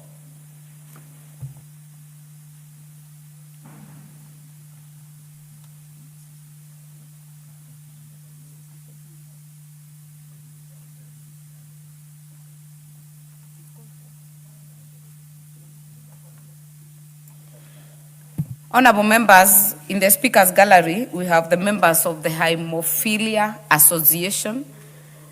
We would like to thank you for sitting through the debate. It has got overwhelming support, and we thank you for coming and observing the proceedings in the House. You are free to leave at your pleasure. Next order. Order number 12, the County Assembly Services Amendment Bill, Senate Bill number 34 of 2023. Second reading. I do not see the chairperson for the Departmental Committee on Labor, so this shall be deferred. Order number 13, motion, report of the Kenya delegation to the 151st Assembly of the Interparliamentary Union, IPU, and related meetings. This is by the leader of delegation. I'm told it's Honorable Millie Odhiambo, who is not in the House, so it shall be deferred. Order number 15, motion, second report on the status of reports on petitions and resolutions. This is by the chairperson, Committee on Implementation, that is Honorable Member for Budalangi, who is also not in the House. Has he delegated? No. Then we shall defer it. Order number 16, motion, consideration of a petition regarding the proposal to amend the Consumer Protection Act. This is by the Public Petitions Committee. I do not seem to see the chair in the House. We shall defer it as the others. Order number 17, motion, report on the audited financial statements of selected state corporations in the roads and transport sector.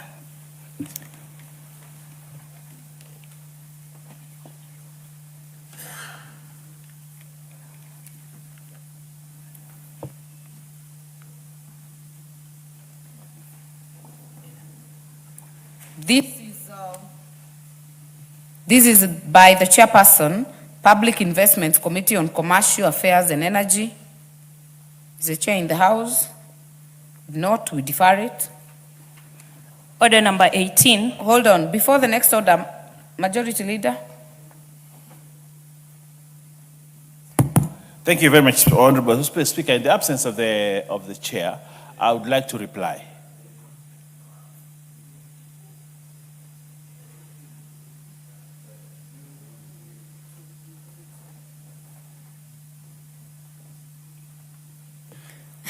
Honorable Owen, you want to reply on order number 21?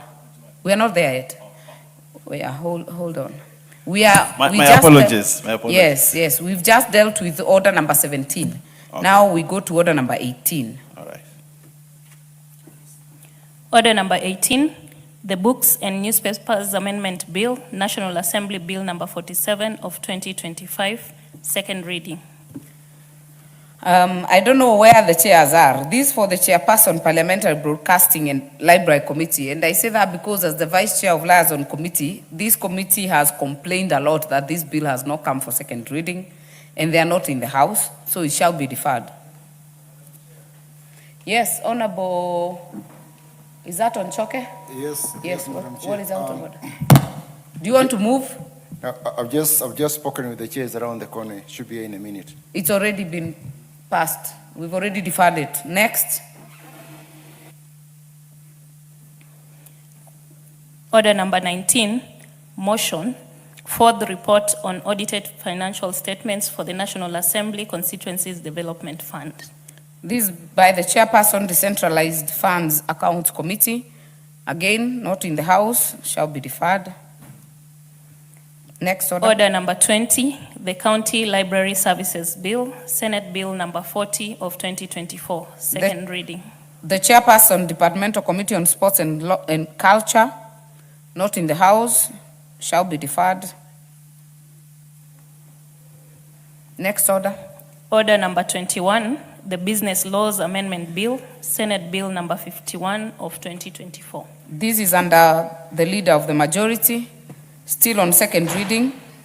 I do not see any interest for debate, so I shall call Honorable Owen Bayer to reply.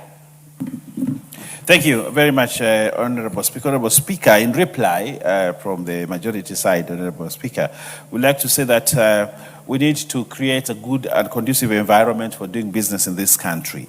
And good laws are very important in ensuring that we have laws that allow us to do good business. And I want to thank all the members that contributed to this debate, and we take cognizance of the issues that they raised so that we may improve this bill, so that as we come to the third reading, Committee of the Whole, Honorable Speaker, we will have a law that will ground this country very well into business matters, so that people see Kenya as a good place for investment and good place for business. I reply. Very well. Honorable members, for obvious reasons, I shall defer the putting of the question on this. Next order. Order number 22, the Competition Amendment Bill, National Assembly Bill number 4 of 2026. This for you, Majority Leader. We are on second reading and there is no more interest for debates. Could you reply? Yes, Honorable Speaker, I beg to reply on the Competitions Amendment Bill, National Assembly Bill number 4 of 2026, and say this, Honorable Speaker, the competition law has been in existence in this country, and it is time that we amend it. And I want to, on this point, thank all the members that contributed to make sure that the competitions bill act is amended to make it more effective, so that it can be in tandem with the business environment that we have. The business laws, Honorable Speaker, and the Competitions Amendment Bill, both, Honorable Speaker, are in a way trying to midwife this country into the next level of development, especially in business. And therefore, I want to say thank you. We take cognizance of the matters that arose and the members that brought out the issues. And we will make this a better bill as we move to the third read, to the Committee of the Whole, and we look forward to a robust debate in the third read, Committee of the Whole, so that we amend it and make sure that it is a good law. I reply, Honorable Speaker. Very well. I shall defer the putting of the question on this to the next appointed time. Honorable members, order. Honorable members, in the time being 5:17 p.m., this House stands adjourned until Wednesday, tomorrow, 29th July 2026 at 9:30 a.m.